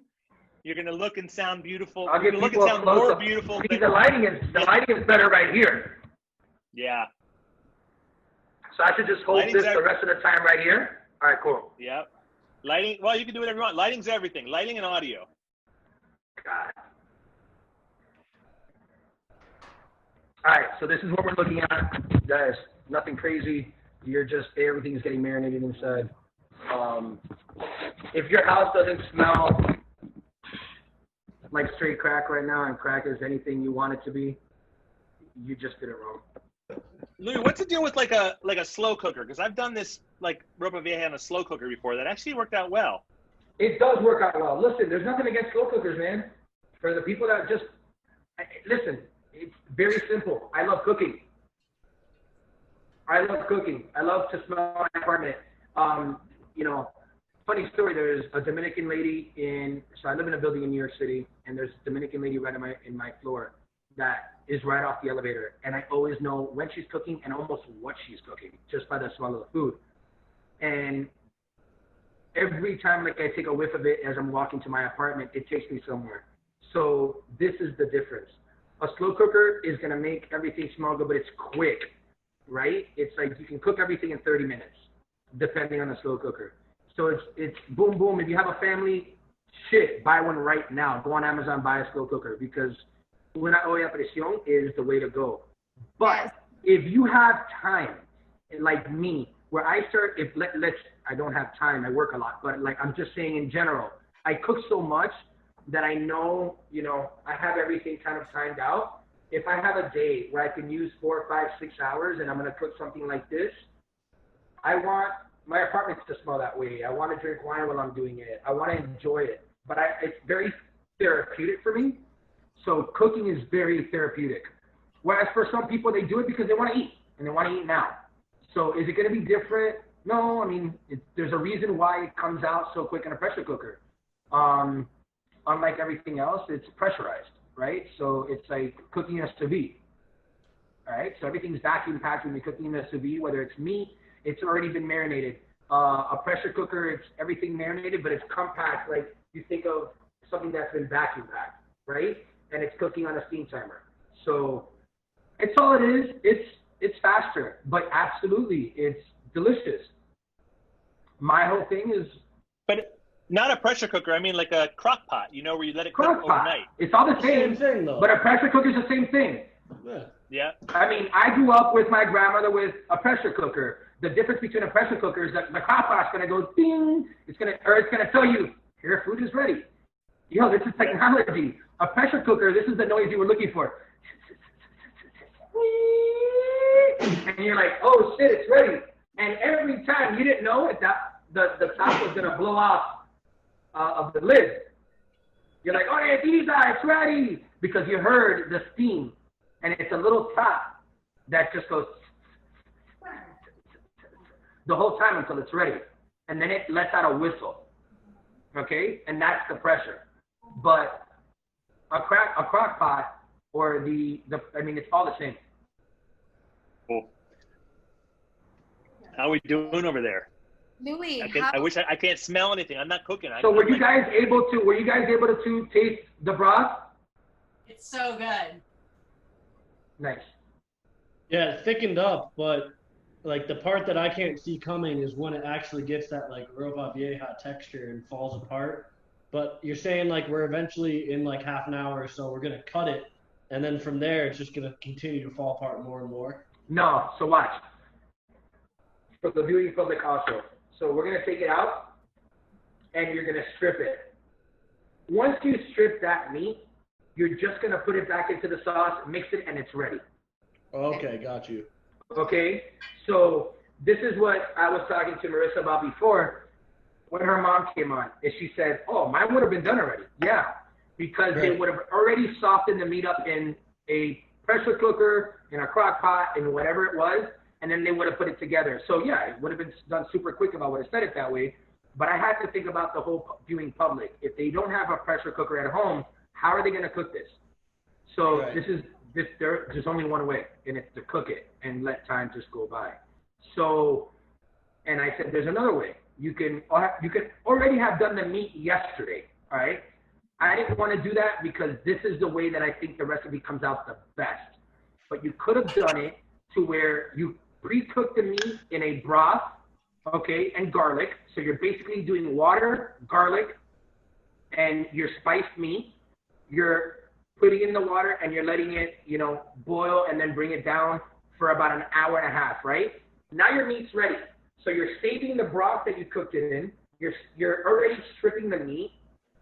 So they could have had the meat ready yesterday, and then today you do the sauce. You let it kind of, work together a little bit. You put the meat in there and you let it assemble for 20, 25 minutes.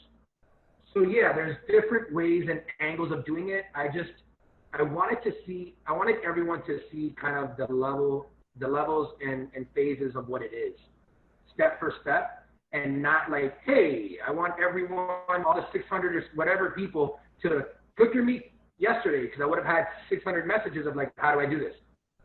As opposed to them seeing step for step how it goes, and I mean, we have 6 people on here and 6 people are following directions as far as the hosts. So it's kind of simple. It's just really chefs, and Cuban chefs have different ingredients. Some use a tablespoon of this to a teaspoon of this. Some might not like the cumin flavor so much, or the bay leaves, so they use 1 bay leaf as opposed to 2, 2.5. So it's all on palate and flavors. But Zuzy! Zuzy's here! No way. You're alive. Zuzy, we gave you a beso on Facebook Live. You didn't have to chime in if you're not feeling well. Wait, can you guys see me? What's up, Zuzy? I can't see you. Yes, Zuzy, what happened? Can you see me? No, yeah. Yes, So wait, we can see you. I've been crying. I just put a lot of eyeliner on to try and cover it up. I totally was crying like a baby. Ropa Vieja would have made me feel better. I had to get 7 stitches. Oh man, that's a good one. Neo? 7 That's a good one. That's a toe. I couldn't. I'm so sorry. I missed the Ropa Vieja. What happened? You're crying in front like of you stepped a whole on? bunch of people. I threw away a glass in a trash bag that was very cheap, and it pierced through, and I didn't realize it was pierced, and I was just walking normal, and it completely sliced my foot open. Look, I have a bandage on it now, but you can see it. No, I All don't right, so want guys, Oh if yeah, you that's slice your all foot, right. if you slice your foot while making Ropa Vieja, add No, some of that no, blood to slice it too. like a piece of bite for sure, like a clean slice, like 7 stitches worth of a slice. Oh yes. Can I see? Zuzy, I'm sorry to hear that. We missed you. Yeah, Zuzy, here's where we're at. On my yeah. side. Where's my one? Is oh, Oh, that looks good. Oh, that looks so good. That's what I need right now. I'm waiting for Uber Eats to feed me. Like, this is not right. I should be eating Ropa Vieja. Are you back in Miami? I'm in Miami. I'm going to a secret location next. I can't tell you where. Okay. You know We where were I wondering. wish, you know where I wish I was? Where? I wish all of us were back in Ecuador at the Mashpi Lodge. That's where I wish I was. Oh my. Oh, we're gonna. Oh, gosh. Oof. For those of you that haven't been to Ecuador, put it on your list. It is a very special place. Very Where'd you important guys place, go? actually. So I'm We sorry. went to- I'm cutting into the thing here. I'm just wondering, where is Mari there? Did they give you drugs? Can you not see us? I can only see, I'm on my cell phone, so I see you with your Bezos t-shirt. I saw Louie in his very handsome chef outfit. I'm trying. And Karen, but I can't see Mari. Just on your phone, even on your phone, if you swipe up or do something, you can change it to like gallery mode and see everybody. I'm here. Hi. Hi, baby. Oh, look, I got highlights like you. You see? Oh my gosh, they look good. I'm gonna be in Miami soon, so I want to see you. Yes, let me know when you're here. So home chefs, wherever you're at, take a shot, take a swig of your drink, enjoy the night. This is what we're here for. I'm empty. I had water and coffee. Zuzy needs some whiskey. For sure. Some whiskey and red wine, 1,000%. You can feel that tomorrow.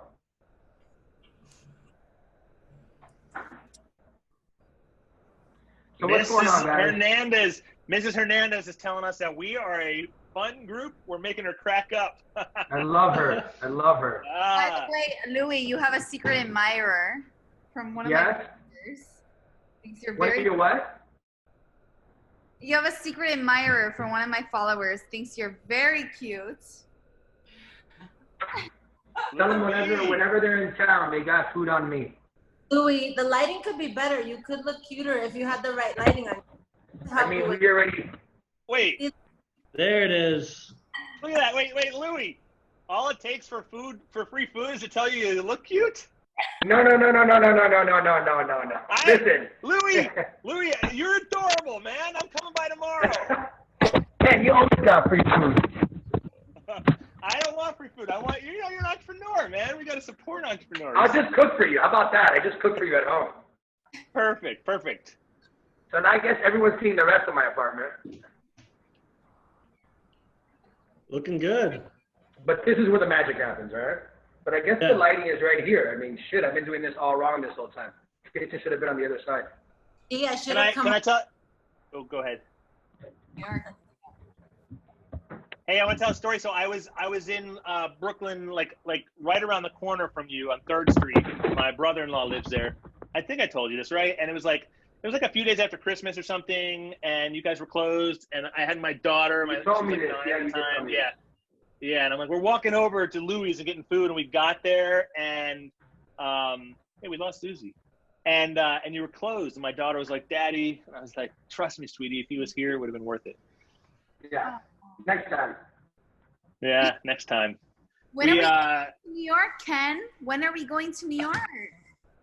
I mean, I'll go. I'm ready for you guys. Listen, we can still do picnics and rooftop views, but Listen, I mean, I would wait. I'm going to Miami in a couple weeks, and I would love to go to New York and see all of you guys. I'm game. I mean, I think the problem is just getting there for people, right? Like, it's no problem for me, obviously, but like flights are either canceled or just right. I'll do it. Well, I'll be in Miami. I'm supposed to be in Miami June 24th. I'll be there. Let's hook up. No, we're already meeting up. That's already happening. For sure. But June 24th, I'll be there till about July 7th. I haven't seen my family in 6-7 months, so. Me too. That's a long time for me. But we'll do dinner, and I'll have drinks with your mom. Oye, mami, queremos un trago. Te voy a hacer un flan en 20 Oh, me vas a hacer un trago. Ok. Un flan en 20 minutos. Un flan en mente. No te lo creo. She's making flan? That's The a flan's challenge. gonna be Flan ready in 20 minutes. Listen, The flan's gonna be- she's dying. She's living and dying by the pressure cooker, by the crock I pot. hear it. It's going to be Because ready. the only way you Ready can make a before flan you in 20 minutes is in a pressure cooker. Can you do that? Yes. My I have a lot mom of friends. makes the best flan in the It entire does make the world. best flan, and it's because of the pressure and how it rises. So in an oven, this is how technology works. I still do it very old school in an oven, but a pressure cooker, the way the flan rises, when you see a big flan and you see a smaller big flan, it's always done in a pressure cooker.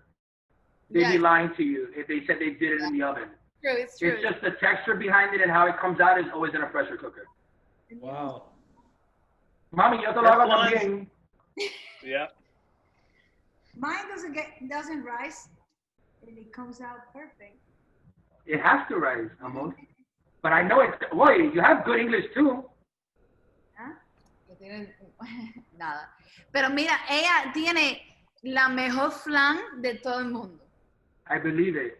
That's what we all say about all I think our this moms is and grandmothers. we got a new challenge in the works. Like, screw got a flan cafe con challenge? leche challenge. This is the So I'm flan con nada challenge. Everyone, I mean, the LA Cubans always ask my mom for the flan. Like, she makes flans for all of the Cubans in LA. And you know what? I make it in a special container. What do you use? oh my God, hold up. I love this. Okay, What do you use for a container? so I love that you asked that because, oh, I love you. So the first couple of months that I was open at my shop, once again, the whole shop was inspired by my grandmother for the most part, okay? And the way my dad did lechon, so the lechon was my father, the cooking was my grandmother, and flan was, I always remembered it in the cookie tin, the blue butter cookie tin. So era la cosa de galletica, and it was el azul, Oh, no. because she would buy la cosa de galletica azul, and I would make it in there. So for 3 months at the shop, it was getting rusted, and I was still making flan in that. And then I said, all right, time to throw it away. So what are you doing? So what are you doing? What? Would I do it in now? I mean, in a commercial tin. What are you doing in? In a Home Depot paint can. Yes! Wow. De verdad. And the Oh, whole- so you have a big flan.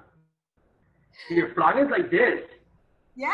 Yeah. It is. Oh Yeah. my God. All right, Hey, you beat me. can you wait? It's going to be ready in like 15 minutes now. I want to see this. No, she beat me. Well, stuff. A Home Depot paint can beats me. And even pull it out of the pressure cooker. Oh my God. No, that beats me. Because I was using the cookie, like, all right, so my grandmother would always buy these cookies, right? And then every cousin liked a different cookie. I love the cookie with the little sugars on it. And it's the little butter cookies that came with like a little cupcake cup. So you would pick and choose the cookies. So I did the sugar cookie and another cookie, and my cousin would do like the raisin cookie, and we would all pick different cookies. And then my grandma would be like, hurry up, because I need this for flan. So she always wanted us to use it up so she could make flan with the new tin, because the old ones would rust. So we would always make flan in that. So for 3 months, I tell you, like, this is no lie, the only thing I made flan in was that cookie tin, and it was an homage to like The cookie can. to my grandmother. The cookies that were like shortbread, no? Yeah, it's like the little like animal cracker cookies, but yes, and you can choose, and they were all different, and there was 2 levels. So Yeah. once you got to the first level, there was still a second level, and my grandmother's like, eat up, and I'm like, damn. Con sal o azúcar. They still. De azúcar, sí, de azúcar. Yeah, I know. No, they still. When all along, all I had to do was paint the door, and I had a flan container. Well, she does it in a Home Depot paint can, so. I want to That's see. all I had to do was go to Home Depot. In a paint can? Doesn't that leave a flavor? Yeah. The can that's never been used. The $3 one. All right, so someone asked me. Oh, okay. That makes more Yes. sense. All right, so the same person that asked me the next question said it's the Royal Dance cookies that have the blue tin, and that's right. It's the Royal Dance cookies. All right, so she said. Usually So this is a question. This is a question that she asked me, but I want everyone to answer because most of us that live in New York, unless you were kind of born and raised here, we all have a different journey, right? And this is why we're cooking, and this is what we do. So she said, what was the biggest culture shock moving from Miami to New York City, right? But I want everyone to kind of turn that question into like their own, right? Karen, where you're from, Marissa coming from Cuba, well, born here, Cuba, and then back, and then Cray, et cetera, Zuzy, et cetera. So my culture shock was that culture, right? So how do I explain this? Culture is just different here. The best way to explain culture in New York as opposed to Miami is that there's culture. There's the Asian community, the Indian community, the black, like everyone, it's a melting pot of cultures, right? So whereas Miami was South American, Cuban, Cubans, we might as well have had our own president in Miami because everyone is Cuban from top to bottom. Everywhere you went, you can just speak Spanish all throughout everywhere and get away with it. Whereas in New York, it was a melting pot. But the biggest culture shock would be more of and it's what happens a lot with the restaurant, is that Cuban food was lacking in New York City. So Yes. not having the same way it is on the West Coast. All right, so the West Coast is known for their Mexican food, but where's the Cuban food? It's harder to come by. It's harder to get the ingredients for it. But that was the biggest culture shock. Was I didn't eat Cuban food for a long time, and it's not because I couldn't cook it. It's because I bartended. You know, for everyone that knows me, and the people that don't know me, I was known more as a bartender, and I did 13 years behind the bar here in New York City. Lastly, worked at Gold Bar, which I can't wait to work another shift and dance on top of the bar when we get back. And true story, I was no more on that side. And food, so I didn't cook as much because I was working late nights.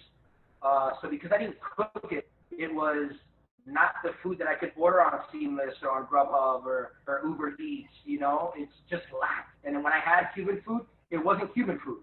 It was food that was changed by different cultures, like the Dominican culture, the Puerto Rican culture. Even though the Puerto Ricans are more like the Cuban culture, I think, you know, the Dominican culture, and this has nothing to do with the Dominican culture, I love them, but our sazon is different.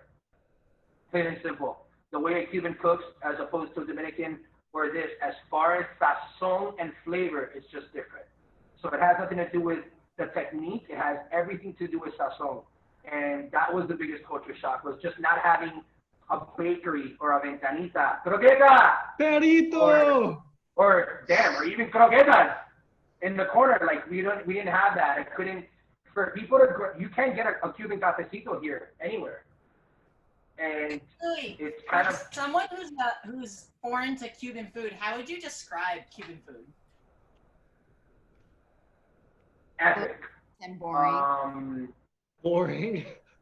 Epic. Loving. Wait, can we pause for a sec? Louie Yeah. said epic, and Mari says boring. I just think that's hilarious. Well, that's the difference between Cuban food and like Cuban American food too. Yes.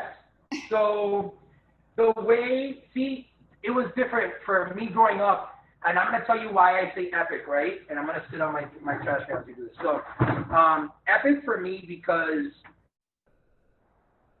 I grew up experiencing everything, right? In Cuba, it might have been different with Mari, but for me, it was, let me search for the right light, 10, yeah, right there. So for me, it was growing up playing baseball. The way I played baseball as opposed to a Cuban playing baseball, and the experience they had after that was different. I grew up playing baseball where my dad and all his friends were doing an 80-pound pork in like a hachina for hours after the game. So I remembered the experience of el lechon getting cooked for hours with the charcoal on top. over a beer, over stories after a baseball game. And I remember this as an experience. So everything about the food and the culture is what takes me back. And for me, it was epic. It's the first thing that comes to my mind. It's epic and nostalgic. So where Mari doesn't see the nostalgia because of the fact that she lived in Cuba and she lived in the trenches, I see the nostalgia that a Cuban American sees with Cuba. Whereas a Cuban that's been, this is why I love her story, because she's been able to live both sides and tell a story from both sides, like really, as opposed to a Cuban or just a Cuban American. I can say the Cuban American side. I've been to Cuba, and unlike other people that I know have been to Cuba and didn't like it because of their experience, I loved it because I still have family there. They chose to stay there. And when I talk about family, I talk about the post that I put today of Bobby Carcases, which is my granduncle. So he was a well-known artist and singer. And so for me, everything about Cuba is nostalgia. Everything about how I learned how to cook Cuban food is nostalgic. And that's why I say epic and nostalgic. Because Marissa, I want her to jump in because her experience is way different.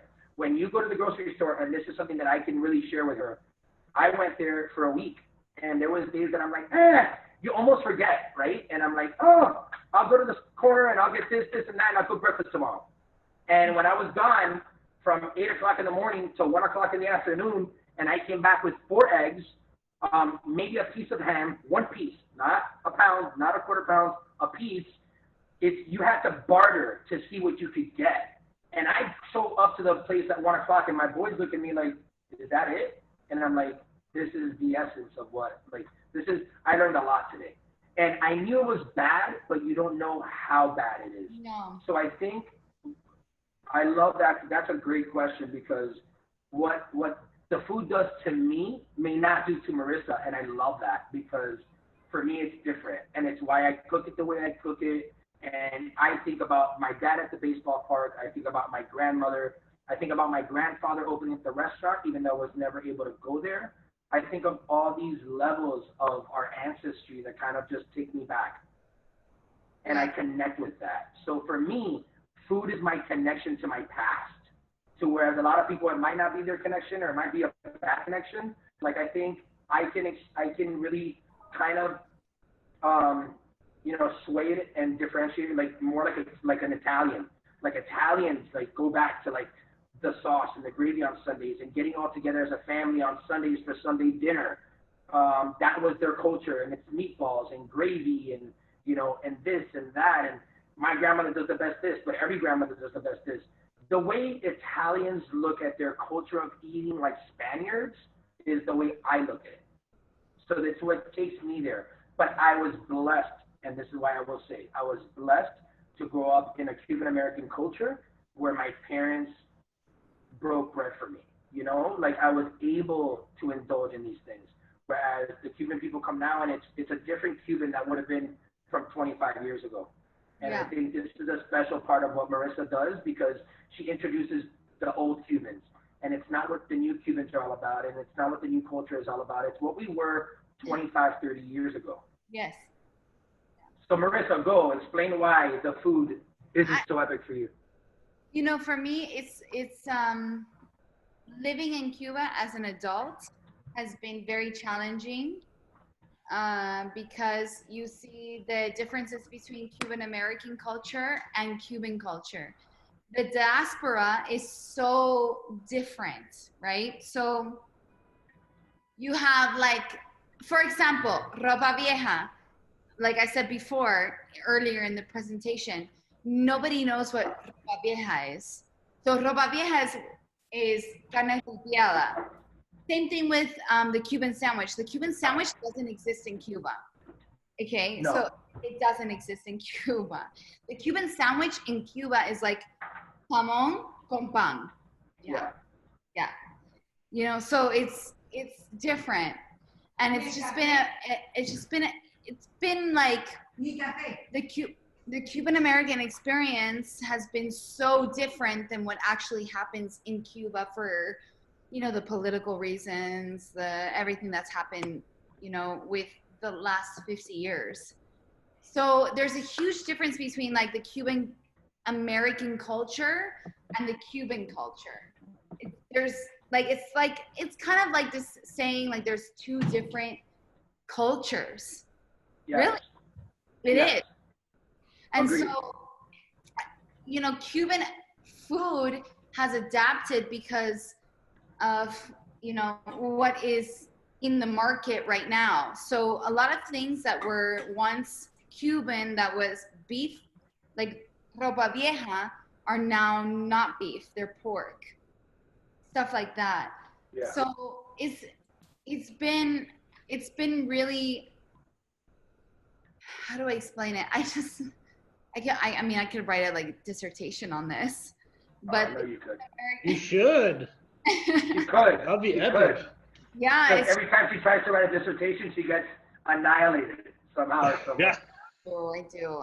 I just actually recently just had people like flag me for hate speech because they This think girl puts up with so much, and that's why I love her. Yeah, Mara, you probably get called a commie and a dictator and a capitalist all in the same breath.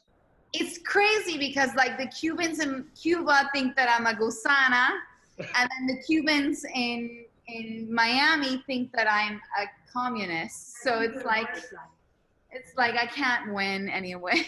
She's a butterfly. One She's thing a I want to say is butterfly, like, yes.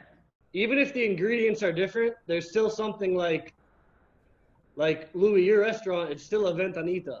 And like the people that come and like that culture carries through. Like even if the ingredients are different, it's still a place where people are coming to gather for around me, food, and that ventanita culture like is a through line that definitely Dude, connects. You hit it right on the nose. You hit it right on the nose. So for me,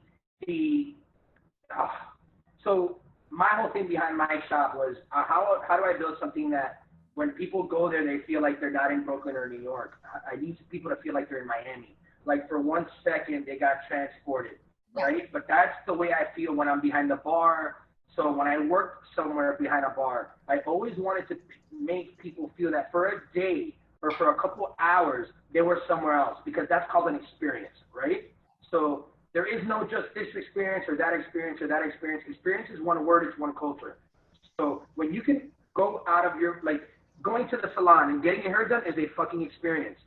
The moment you leave there, you feel great, right? Because you got a new haircut or you do this, that's an experience. Your hairdresser was amazing. This was amazing. Your manicurist, for us in the hospitality industry, it was, which they are also included, is, oh my God, the bartender that made great cocktails last night and got on top of the bar and started dancing, and he completely made her night, or she made her night, or the chef, he or she, came to the table at the end of the night and said, thank you for everything, and we're so glad that you were able to make it to the restaurant tonight. Like, little things like that is just it's a culture experience.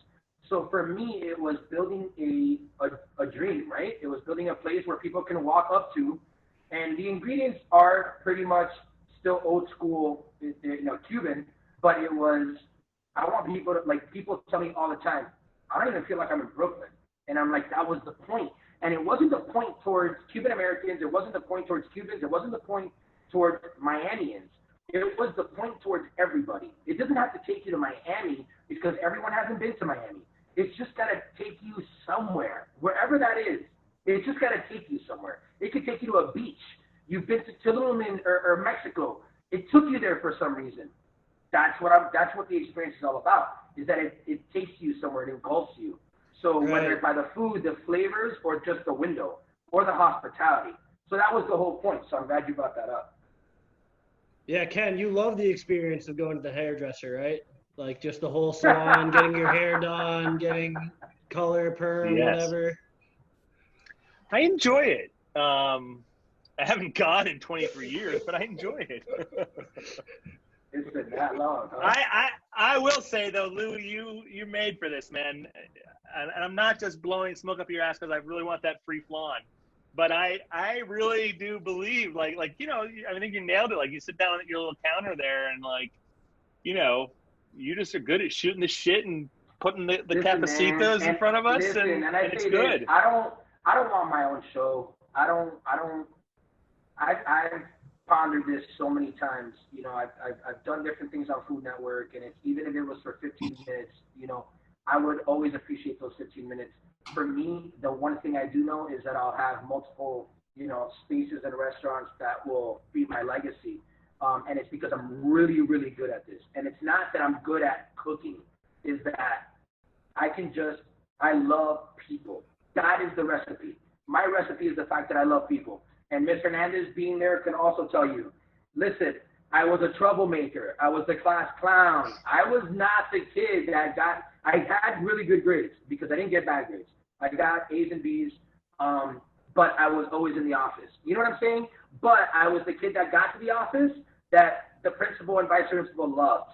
It was like, well, he's a troublemaker, but we love him. You know what I mean? Like, it was always that. And it's because I love people. So I could always say that I could talk my way out of anything. And it's just the fact that I can relate with anybody. Mrs. Hernandez is saying that she loves you. She loved you too. She was one of those kids. She knows. Hey, well, I got you. Yvette wants to thank you, Mari, for sharing. Where, Mari? Okay, well, we'll tell you when Mari gets back. I'm just going through these here.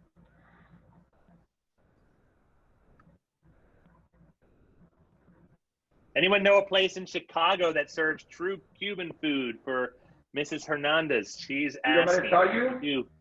Put in the comments or somewhere so that we know. Louie, Mrs. Hernandez is saying that you always took candy from her desk. I didn't want to. I always took candy from her desk because she always had the best candy. But I will tell you this. Ms. Hernandez doesn't know, but tell her that there's something in the books, and it's the secret's not out, but Chicago is a location that we're looking at. So Chicago right now, I will say Philly was in there, but everything that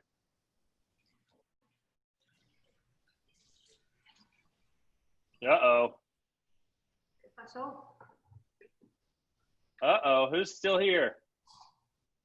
Yeah, they're getting bored. Everyone's here except Louie. Oh no. Oh, He'll no. be back. Oh, okay. We got everyone. Louie. Louis was I'm here. Oh, good. We had breaking news. You were about to tell us all about Chicago. Oh, you didn't hear it? You didn't hear it? Didn't hear anything. I was like, what? Chicago? Oh shit! All right, so I've been in talks, and you know, I've done a lot of R&D. For those that don't know what R&D is, R&D is research and development, and I've studied a lot of cities in the past couple months, especially during quarantine. Chicago being one of those cities. So I have a lot of friends in the industry, bars and restaurants alike, and it's one of those places that we've talked about bringing My Cuban Spot to. So stay tuned. We have some good news coming soon. I just can't talk about it because we want things to transpire. Hold on, I'm gonna put some kind of like breaking news banner up or something. This is cool. I've never broken news before. I mean, it's not. Hey, let's not put it out there like that. We're just talking to Mr. Andrews. We're talking Here we about go. Cuban food in Chicago, but Breaking news. Bum ba-da-dum ba-da-dum ba-da-dum bum bum ba-da-dum ba-da-dum ba-da-dum bum bum. I'm pregnant. Say there's some cities. Louie's looking at Chicago for My Cuban Spot. You heard it right here. Chicago and the West Coast, man. I'm telling you, I looked at two cities that I could kind of escape to for a couple months at a time. Chicago was one of those, and the West Coast. On top of the fact that I've done a lot of R&D, and the research was, I have a lot. Listen, I've been blessed for the past 13 years and beyond, because in Miami I met a lot of people in the industry. But I've been blessed for the past 12 to 13 years to be able to call, I mean, for me, able to networking, but also to call these people friends, and all the networking I've done in the industry. And all these people collectively are trying to help, right? So in support with spaces, cost efficiency, supply and demand, right? So demand, how is demand of Cuban food out there? What do you think it'll be like? And the two places that hit most were Chicago and the West Coast out of a 32 state survey that I did. Seattle being one of those.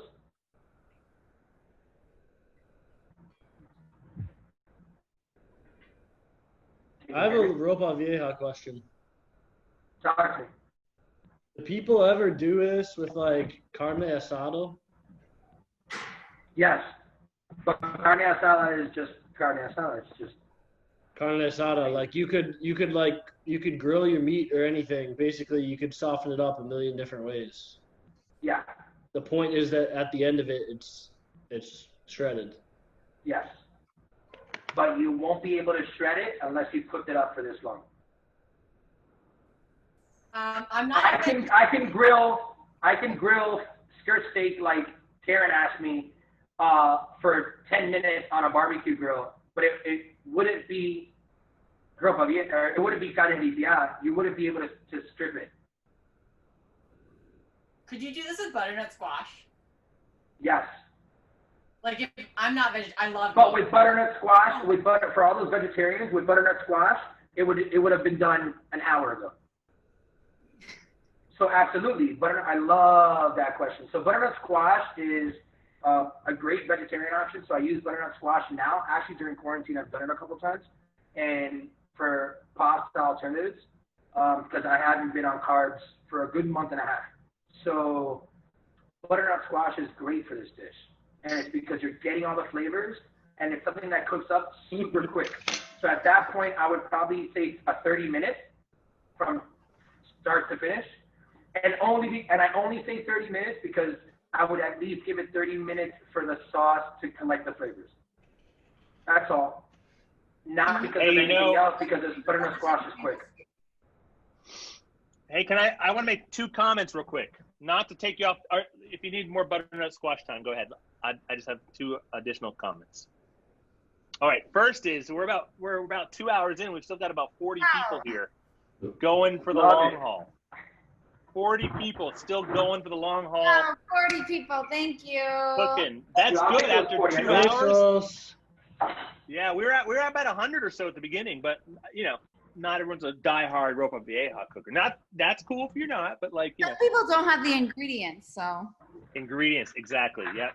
The second thing is, all right, we're gonna have to do this again, obviously, and so if you're watching this, yeah, wait, real quick. If you're watching this in the comments, do you want picadillo, flan? What do you want next? What do you want Louie to teach you next? All right, let us know. Write it in the comments, write it in the questions, all that good stuff. So, and then we'll do what everybody wants. I wanted to speed this up. So I wanted to speed this up. My hair is fucking crazy, but it looks great. So I wanted to speed this up. Take your steak out and see if it strips. Now, this is the difference. This is the difference, but I'm going to say it now because you can put it back into the pot and leave it cooking for another hour. 2 forwards, take it out. It's going to be pulley. Well, when I say it pulls too much, it's like a tendon, right? You can still get it, but I'm talking to you as far as my pork goes at the restaurant. When my pork is ready, this goes like this, and the pork falls by itself. Okay? It's like butter. It melts. This is not going to be that way. But I want everybody on the live right now to take their steak out and strip it because you can. It's possible. Okay. So, all right. So I'm going to show people the movement, okay? So I'm going to go back to the bad lighting, and I'm going to tilt this a little bit, okay? And this is what you're going to see. So with one fork, you're just going to kind of dig in. Like you would put a fork and then knife it. With the other fork, you're just going to strip it. You saw that? So you're just going to strip it. So you move the fork back and strip. Move the fork back and strip. And keep going. So, like I said, if you keep this for another hour or so, this would have happened it's like butter. But you can still do it. So I want people to kind of, get involved. I mean, 40 people is still a lot of people.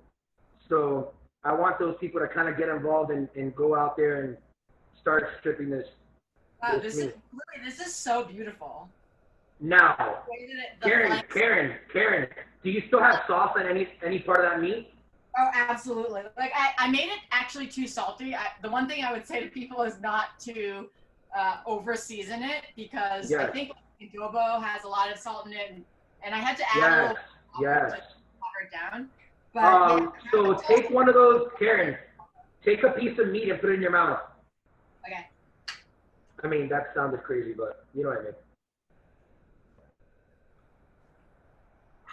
Oh yeah. Yeah. Mhm. Like you can taste those flavors. Yeah.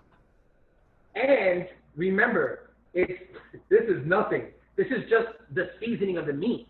Now you're gonna put it back into the sauce, and you're gonna get that whole broth, like that whole thick sauce.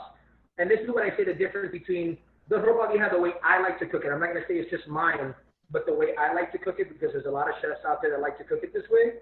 It's the fact that I love a thicker sauce. I think there's more flavor behind it. The same way, and I'm gonna even, for the Sicilians and Italians like Christine out there, I'm gonna even say it's more of because there's a couple of Italians that we have on the feed, and I know them. I know some of them. It's to me, there's more richness in the sauce, right? So this is exactly what we're doing with this dish. For me, it's about richness. There's Ropa Vieja dishes out there that lack fat because they're almost watery. I'm not looking for a watery Ropa Vieja. Like, I want to, taste the essence of the tomatoes, the cumin. And when you taste this dish, everything is a note that's going to hit. I have a question. So this is what we see, and I still have another piece of meat, but this is what we're looking at. So we can get better lighting? Yeah. So it's just like strip meat. Oh. Wait, is it impossible to overcook? What? Is it impossible to overcook? No way. Okay, let me put the other AirPod on because I can hardly hear you guys. Hello? Yeah. So could I cook this for 6 hours and it would still be good? So it's impossible to overcook.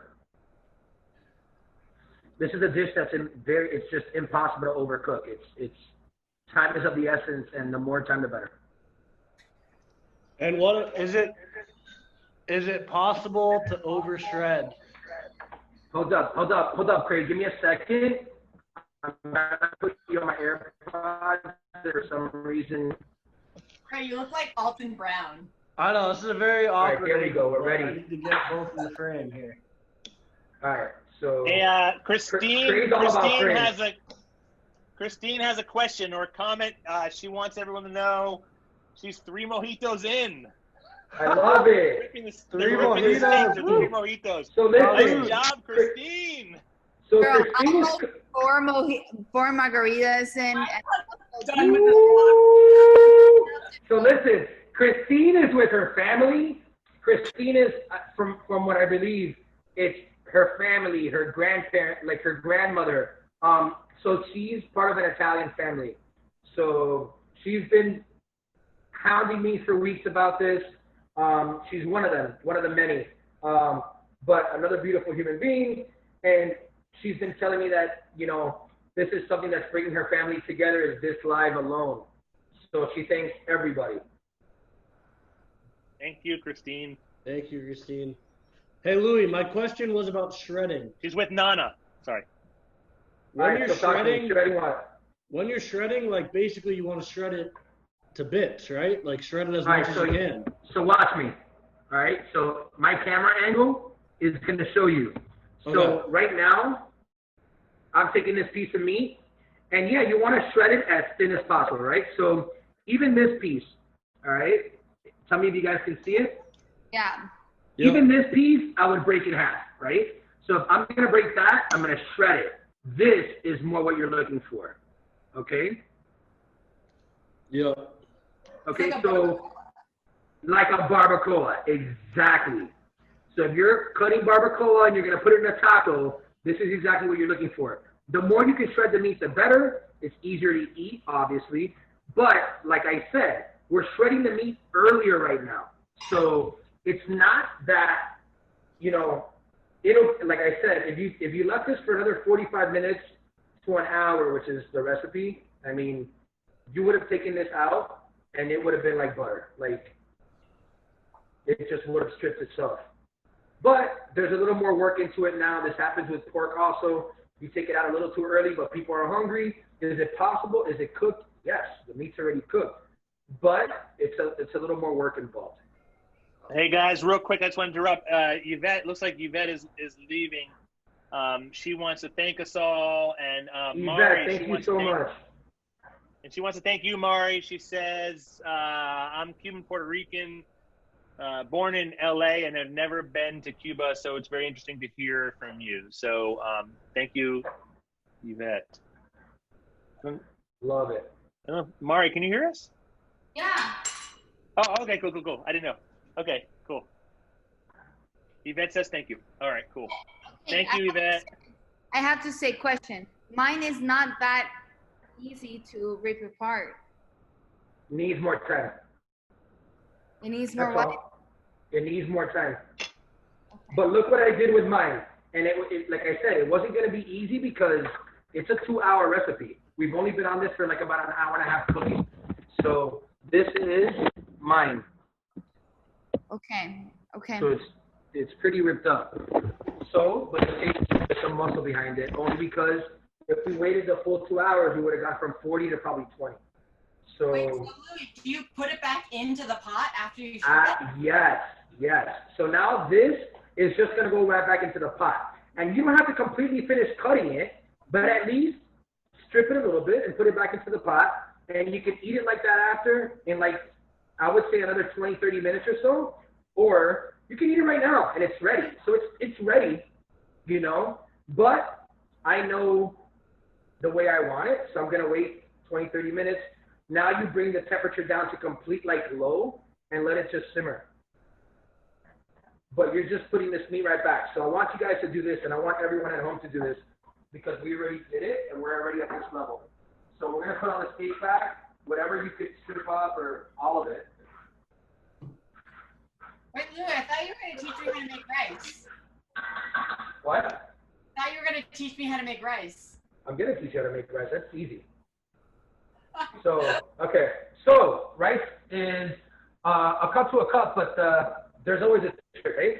For me, it's the same trick that everybody in life knows, and Asians will always say that they kind of came up with it. I love my Asians, but I get this from Joe Coy, which is one of my favorite comedians in the planet right now.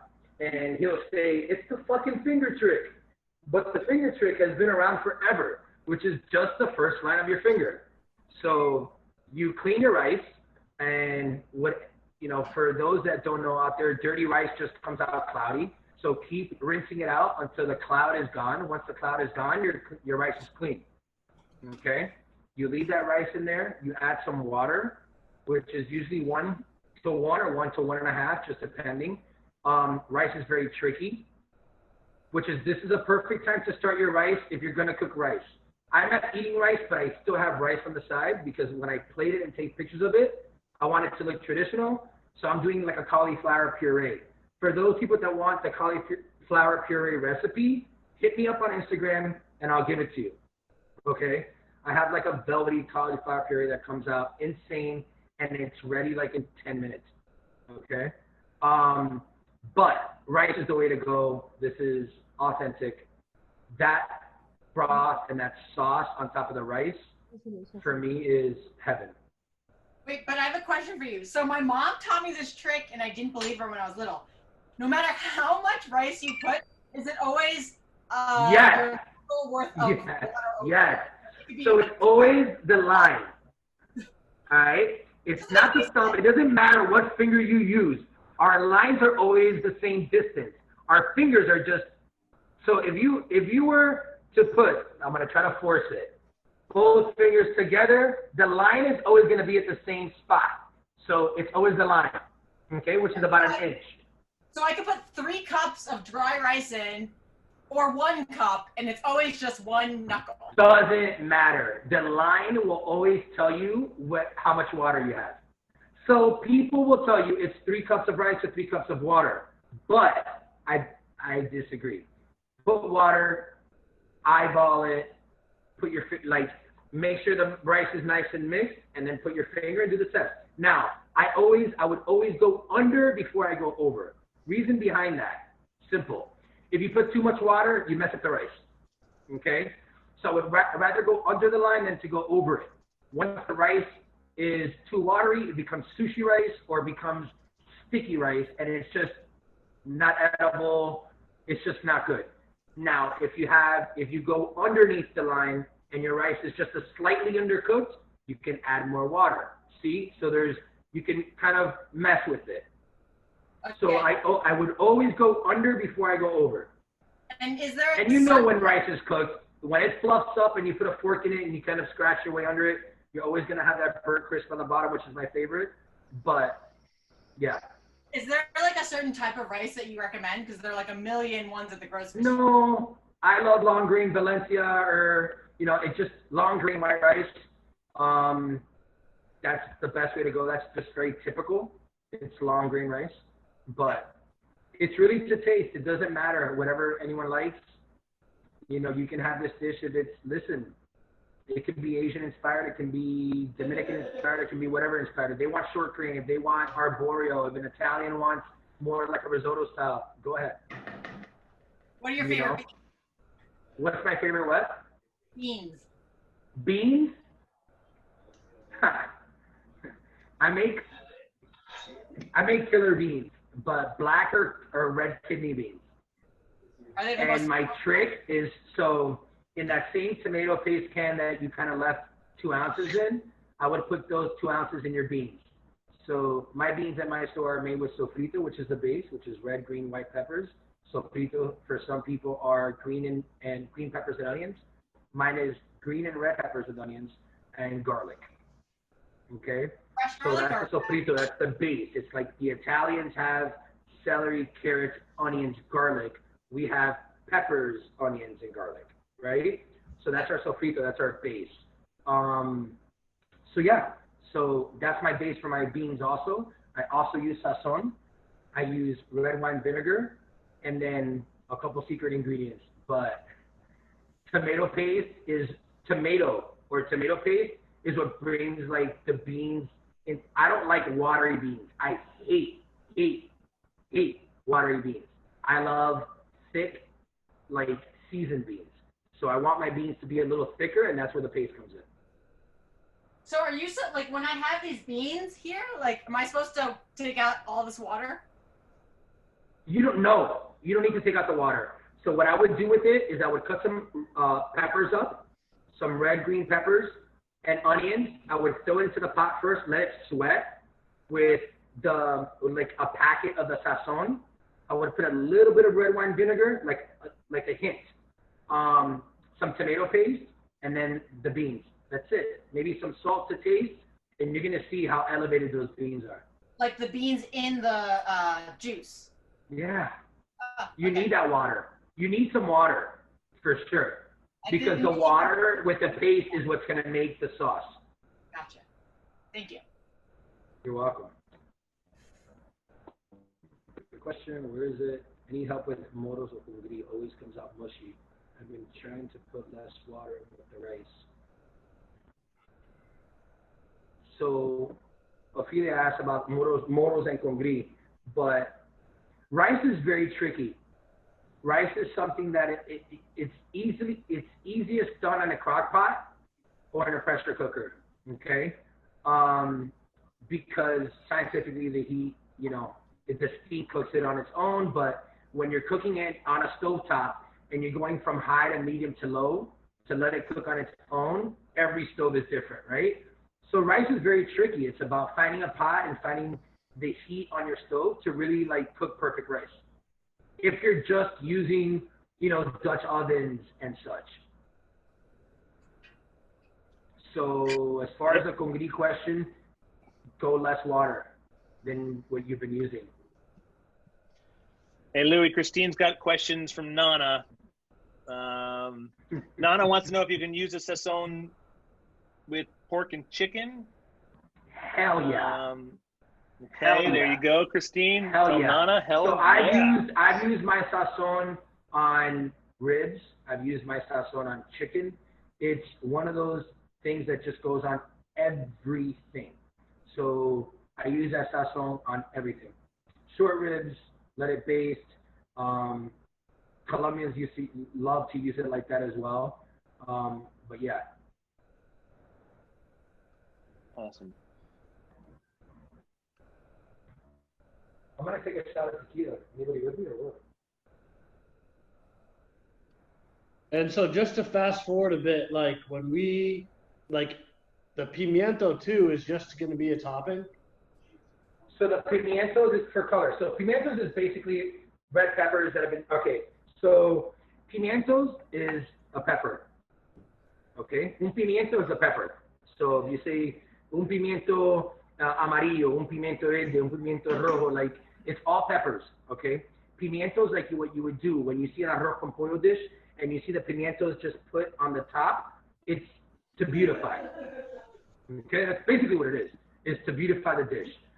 We've already used red peppers, but this is at the end to kind of just add that clear color.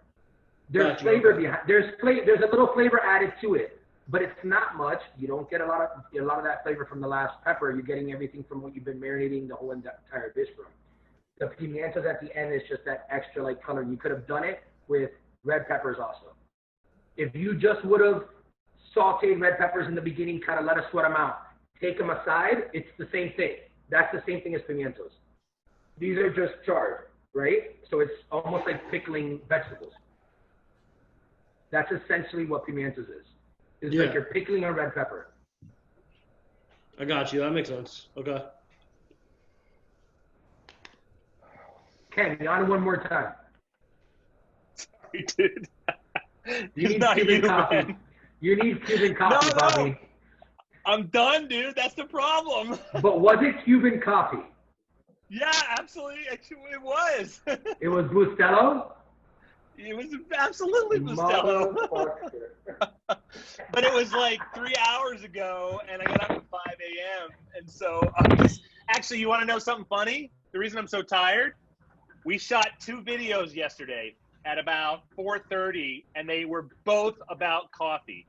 And so we were basically pounding coffee, and it was all, it was all like cafecito. It was all like, I mean, like the videos will come out, you'll see tons of sugar.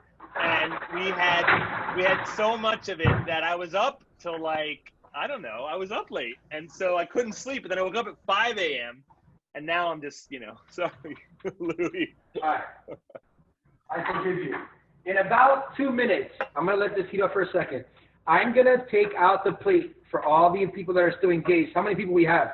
I know there's 25 on Zoom. Yeah, it's 25 on Zoom, and it looks like we've got, there's about 6 people left on Facebook, and then another Facebook, hold on, I'll tell you, probably about 12 there. So what are we at? Right, We're at so about, we have 40, 50 people. All right, cool. So 38 people still on, yep. All right, cool. So and these are the diehards. These are people that are cooking. They're cooking with you. These are the diehards. I mean, this is what it's all about. Can I just say, mine is looking like the real thing now. Like, this whole time, we've just been cooking. Craig, wait till you finish, like, just tasting this.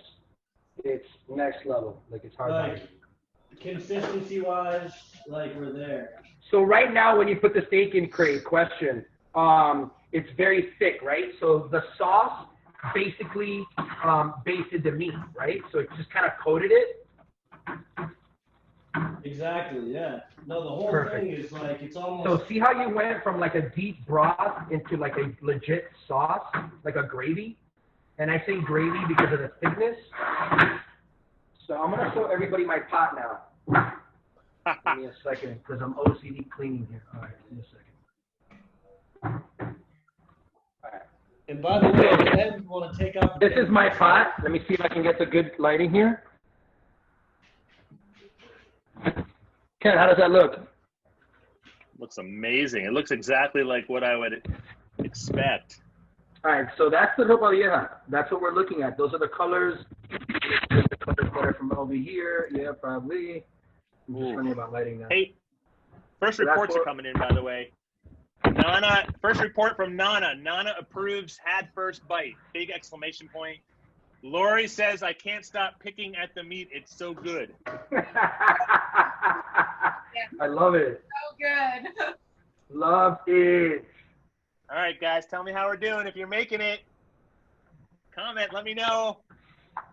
Guys, comment. We got about 50 people left. That's a good live still after an hour and a half, 2 hours.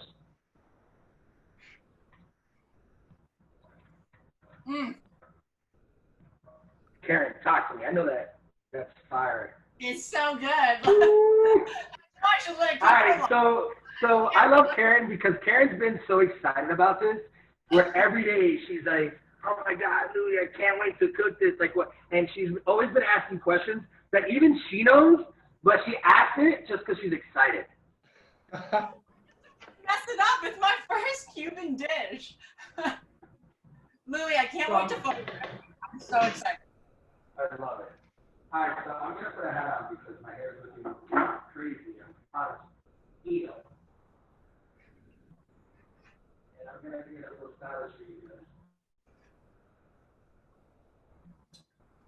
Maybe I should pick up this hat. Okay. All right, so we put a little pizzazz here. Louis, Pam is asking. We have Pam asking, it said it tastes amazing. I seem to have too much sauce. So should I leave the lid off so it will render down a bit? Leave the lid off, okay? Let it render down for about 10 minutes or so. But make sure it's on low. So go on low, let it render down, okay? The whole thing right now is at the top's off, let it render down. So if it's 10, 15 minutes, 20 minutes, let this sauce kind of thicken up on low. Like I said, for some people, the meat could have been a pound, 2 pounds. 2 pounds is a good amount. So if you did a pound, it's a big difference as far as what the recipe was calling for. So you're definitely going to have more broth. But it's still going to render down.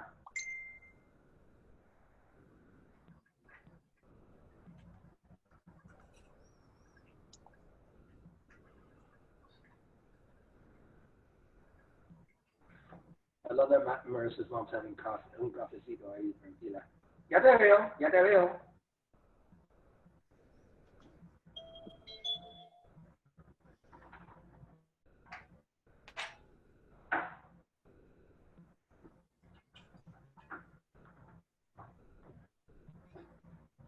Any more questions, Ken, right now or not?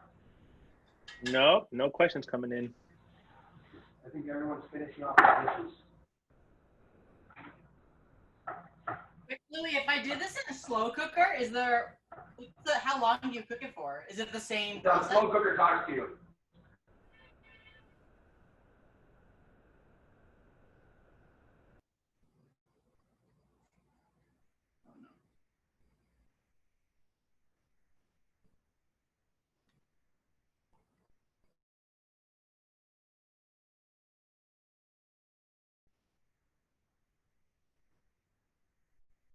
Who'd we lose? Oh, sorry. So it's not like you can put 45 minutes on the cooker. The cooker knows when it's done. So anywhere from 30 minutes, 45 minutes, it's one of those things. The best thing about a cooker is this, right? And I do my rice, and I leave my rice overnight. So my rice won't get burned. It's in the cooker. It's in its own heat. So the moment you put something in a slow cooker, you can leave your house. Mm-hmm. So you put it in the slow cooker, you go to work, you come back in the afternoon, or whenever you come back, food's ready. And it still stays at a temp that's warm. So it's hot still, without overheating or overcooking or overdoing anything. A slow cooker is a mechanism that almost knows what the temperature it's cooking at all times. So with my rice, I can cook rice tonight. Like my staff is there now. They're gonna cook rice right now before 8 o'clock. They'll leave it in the pot in that cooker, in the rice cooker, till tomorrow, and nothing changes on the rice. because it stays at a certain temp. Gotcha. So same with the Instapot or the crock pots or the pressure cookers. It's all the same.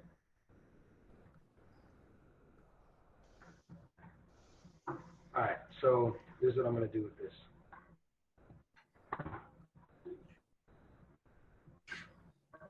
So I don't know if your guys is ready. Like, who was the one that was saying? Oh, Mari was saying.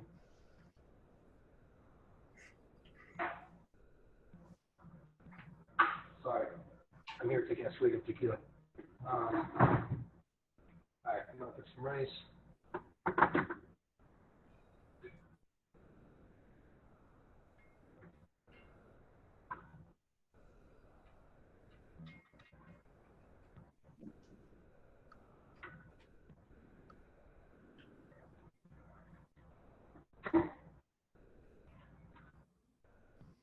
Louie, Jonathan says he'd love to learn appetizers, croquetas, potato balls, yuca frita. Yes, let's do it for another day. Do Let's that. get it. Let's get it. That's definitely for another day. And someone anonymous is saying they're asking about your pork butt. How do you get that crispy skin? Woo! So the crispy skin is easier on a pork shoulder because the amount of fat. So that's the first thing I want to say. It's easier on a pork. I'll say that again. It's easier on a pork shoulder because the amount of fat, okay, as opposed to a pork butt. And the way you get the crispy skin is broiling it at the end. So you need the heat to come from the top to create the crispy skin, which is called essentially chicharrón. Okay, so that's what chicharrón is. It's the crispy skin. This is pork belly, any pork fat that is made into crispy skin is chicharrón. All right, so I'm creating this plate for you guys. Let's drop this tomato and the cilantro out. So let me change, even though I don't like this lighting, but now we're going to plate view, even though the lighting sucks, right? How are we looking, Ken? I think we're looking good. I mean, Okay. It looks gorgeous. Like, I mean, that's, I mean. So this is where you add the pimientos. Everyone add the pimientos before you kind of plate it last. Like I said, it's dirty flow, so it's one of those things where it doesn't matter. And then I'm adding cilantro to it.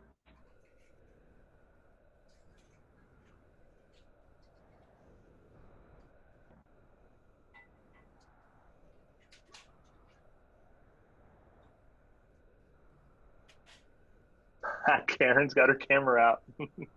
Yes, she does. I can't wait till she sends me photos. Not. Because God knows I'm not taking pictures. Gotta get in the frame. Is it garnish a clock? It's garnish clock. Well, like I said, you can keep cooking it. I'm just doing it for the peoples. But it's ready. If you strip your meat, that shit's ready.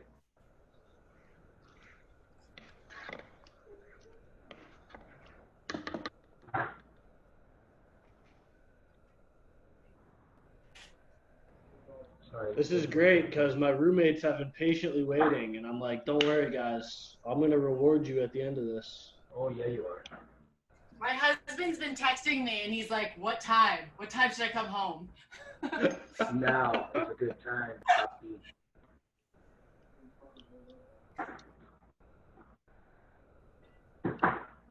All right, so finished product. This is what we're looking at. This is Cuban Ropa Vieja. It'll look better in a That picture. is amazing. It'll look better in a picture, but this is that a better view? Oh my God, yes. Just look at the sauce and how thick it is. Cray, you see that? Oh. Oh, We're in angles, gorgeous. bro. We're doing angles over here, guys. Karen, you'd be impressed. I know. I feel like half the time when I photograph food, I'm always on a chair. Well, I'm on my knees. That looks awesome. Louie, that looks terrific. Lori says, "Adios mio, this is amazing." Carol Brown is asking, "What other chicken dishes do you like?" So I love pollo a la plancha. It's something I make also at the store, which is basically seasoned chicken or brick chicken, right? So there's methods. Hispanics call pollo a la plancha, which is basically, something that is pressed. So a la plancha for us is una plancha. It's the same thing we would do Cuban sandwiches or anything that is pressed. So la plancha is the griddle, right? It's about getting that crust on the outside of the chicken. So I love like brick chicken. Like if you have a nice piece of chicken marinated however way you want, but just with a nice piece of brick, and what the brick adds is the weight so that you create that crust and that sear on chicken. I hate bland chicken. Chicken is not the dish I go to and I'm like, oh, I need chicken. Like, no.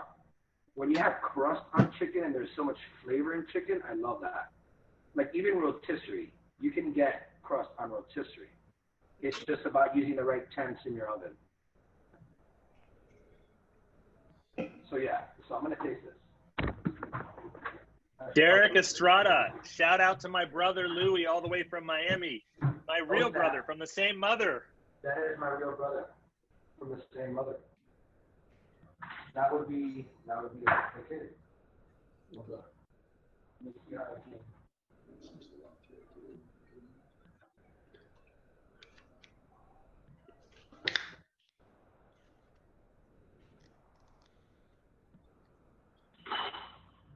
All right. Got to work for a photo op. Give me a second.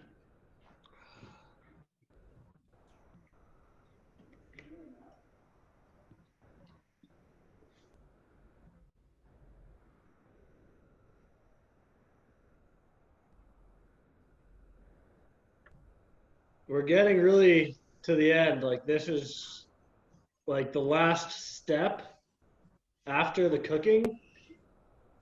It's easy to forget, but it's when you eat it.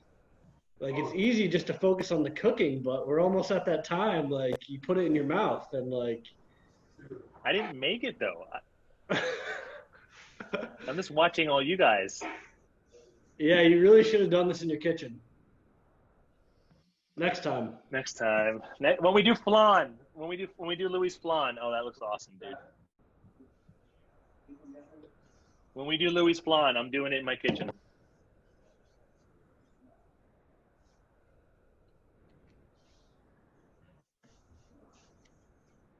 All right, talk to me, people. What do you think? How does it look? How's everyone looking?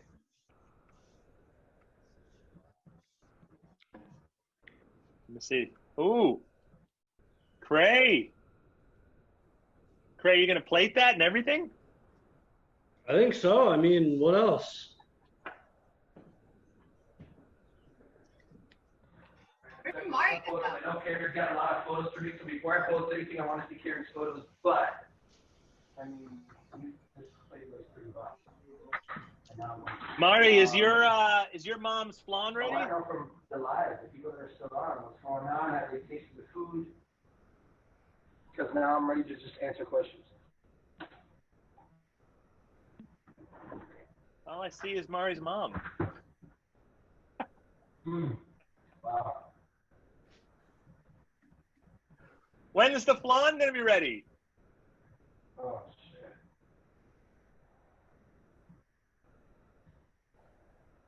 All right.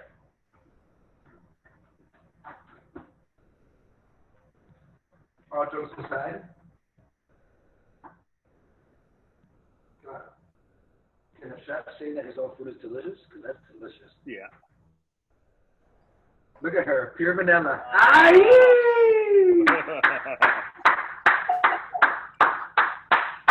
Así es. Así es. She knows. That's what I was talking about. You gotta have pure vanilla.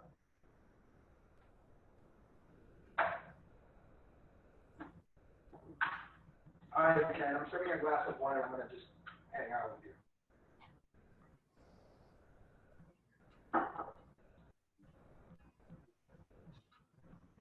I appreciate pictures are done. So what I'm going to do is just put this back in the pot because I'm not having rice.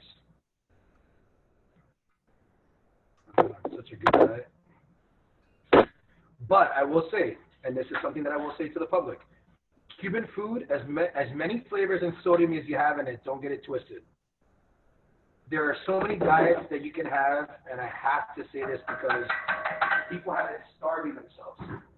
I've been on an intermittent fasting diet, okay? So I've been on an intermittent fasting diet where I fast for 16 hours and eat for 8. And I stay away from carbs. But see, on this dish, I would have made, or I have made on the side already, is a roasted a cauliflower puree. So you're not having carbs, you're having vegetables, but you're having the same dish. And essentially, you know, it's tomato, it's just like one of those things that just goes well together, right? So I'm not having carbs, but you can just have the ropa vieja by itself, and it's like this wholesome bowl of like great soup, right? That's all you need. So even the beans I made on the side, whoever wants my bean recipe, I'll leave one thing out because I won't give you the exact recipe because the beans is very special to me. But I had some rice and beans there just for photo ops. But this ropa vieja dish alone is pretty crazy. So Louie, talk to us about like saving it, keeping it. Like obviously we can't eat all of this in one serving. What do you recommend? So Cuban and Hispanics in general, I love to just say Hispanics because the culture in general just don't cook for 1 or 2 people. We cook for masses. Even if it's a normal night, we can cook for regularly 6 to 8 people a night, right? So it's great kept in the refrigerator. I'll say again, it'll taste better tomorrow. Trust me on that. And it'll last 3 to 5 days in the fridge. So you can go 3 to 5 days, but just put everything in the fridge and eat it as you go. It's a meal a day.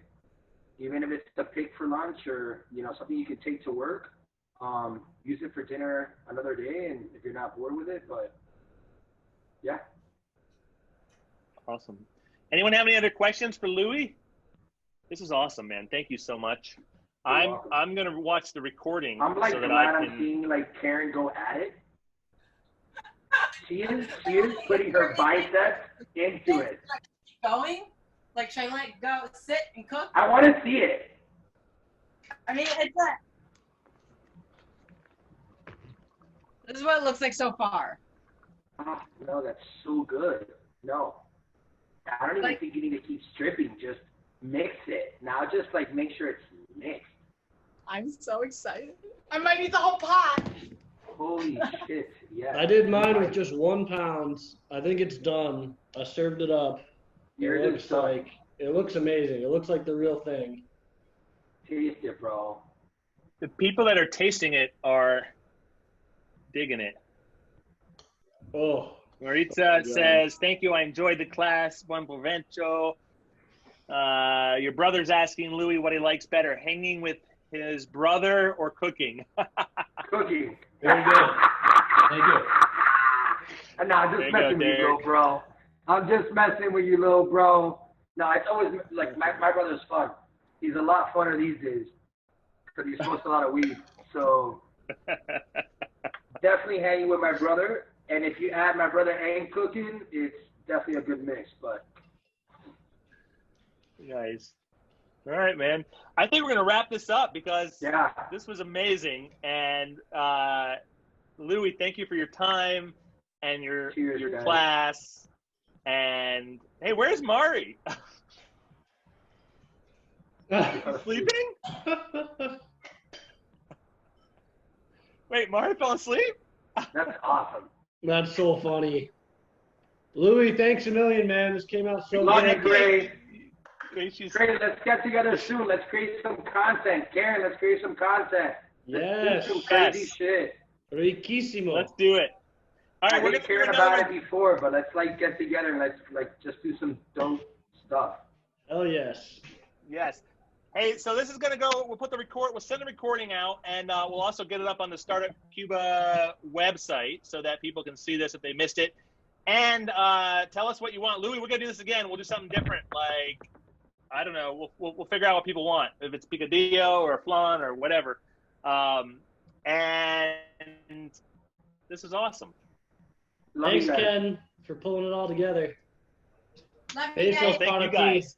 Listen, love you guys. And you know what? Especially during this time where it's not something professional, because we're speaking amongst professionals, where I would have had Cray and Karen on cameras and here and videography and everything, and you know, Ken kind of just directing everything. So these are people that do the behind the scenes stuff that are never really like visualized as artists, and this is why I pushed for that. So guys, follow these people.